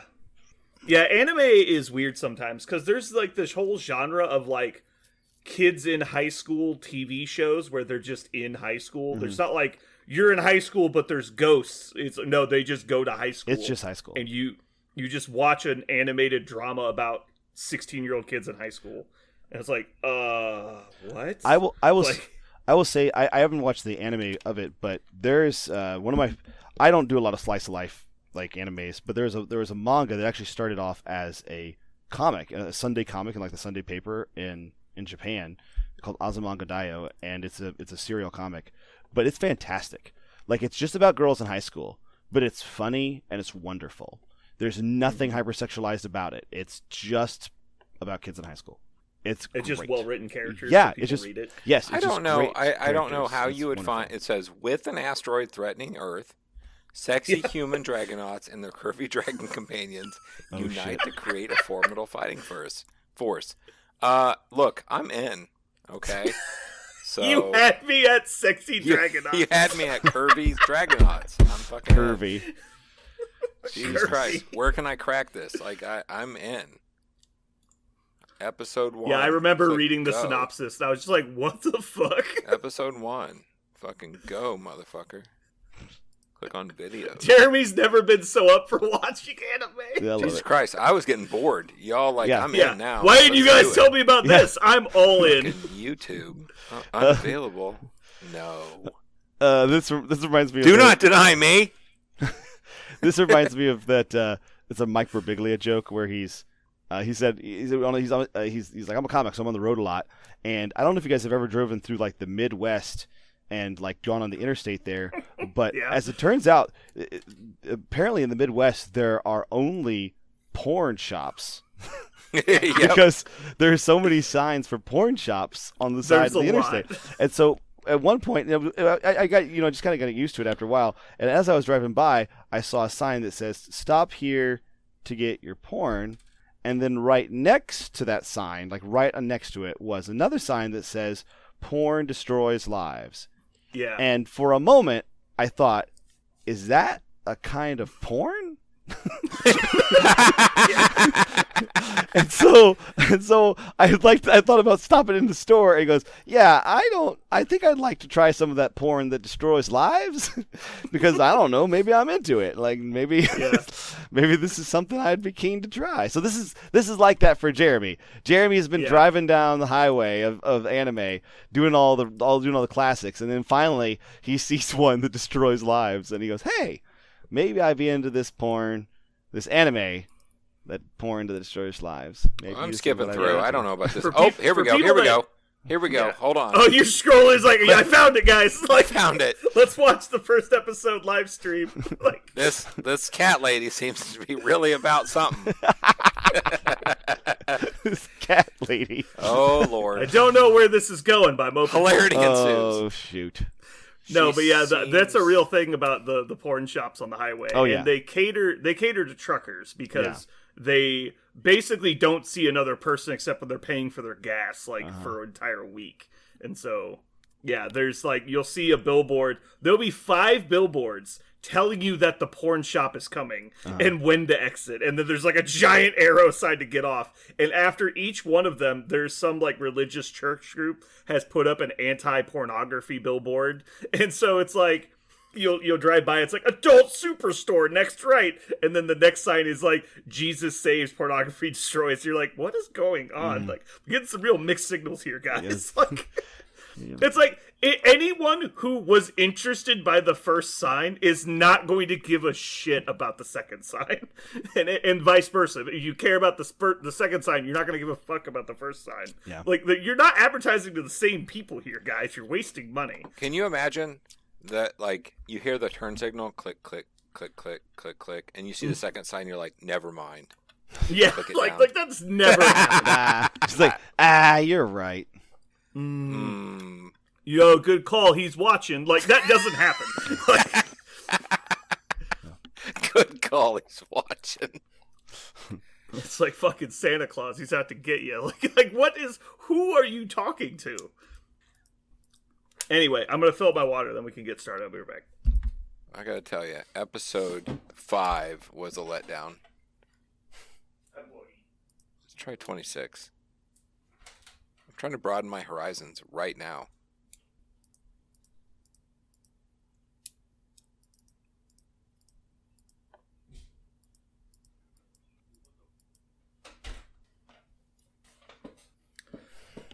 Oh boy, I feel like it's been so long since I told my dad joke that I need to tell another one. Yeah, I think you're good. We're good. All right, you're all set? Yeah. Got enough? Yeah. Just so you guys know, the reason I started with the dad jokes was because we were so low energy at the start that I felt like it was like a catalyst to get us going. Because, you know, you hear the joke and then the rage just goes through you and you get your blood going and then you're ready to talk for like 3 hours. Well, I just scoured the earth for these Dragonaut videos, and that did it for me. Yeah. So Yeah. I appreciate that. Thank you, guys. Yeah, you are very awake now. Yeah, I saw a girl jumping rope with her boobs going up and down, Yeah. and all kinds of other crazy shit with cat girls. So I'm See, over it. you got it. I feel like I understand the series in full. Yeah. I'm good. I think you understand that part of the genre in full, actually. In fact, you understand Got it. it so well, you need to start branching out for the fan fiction that people have written about it. Oh, here we Oh go. my god. Are they not taking your letters yet, Brandon? Is that No, the not problem? yet. I haven't had any published, but there's many forums. There's a lot of information out there if you want to look. Yeah. All right, you guys ready to go? Mm-hmm. And how?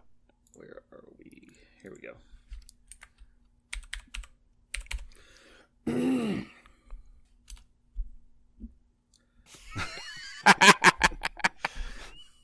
That works on lots of levels. Oh does. Jesus! Just fucking flatten it out. Just dick flattening. It's a service we offer. If you need your dick You just take flattened, out your rolling pin and just flatten it out. you need yourself a good quality, old timey dick flattening. Old timey. People are gonna listen to this like, what the fuck are they What's wrong talking with these about? fucking? We're done. That's it. That's the last episode. Yeah. It's over. We're getting canceled. God, if we even checked our feedback, we probably would have found out we've been canceled for months. I love that so much when people try and cancel Bill Burr. They like send all this hate mail. Like, I just don't read it. Like, I don't care. Like, what are you gonna do? You gonna come to my house? Fuck you. Like, Yep. He just doesn't give a shit. It's like, that's the point of comedy, that it's not okay. That's why it's funny. Like, they just don't get it. Mm-hmm. Anyway. All right, you guys ready to wrap it up? Yeah. Mm-hmm.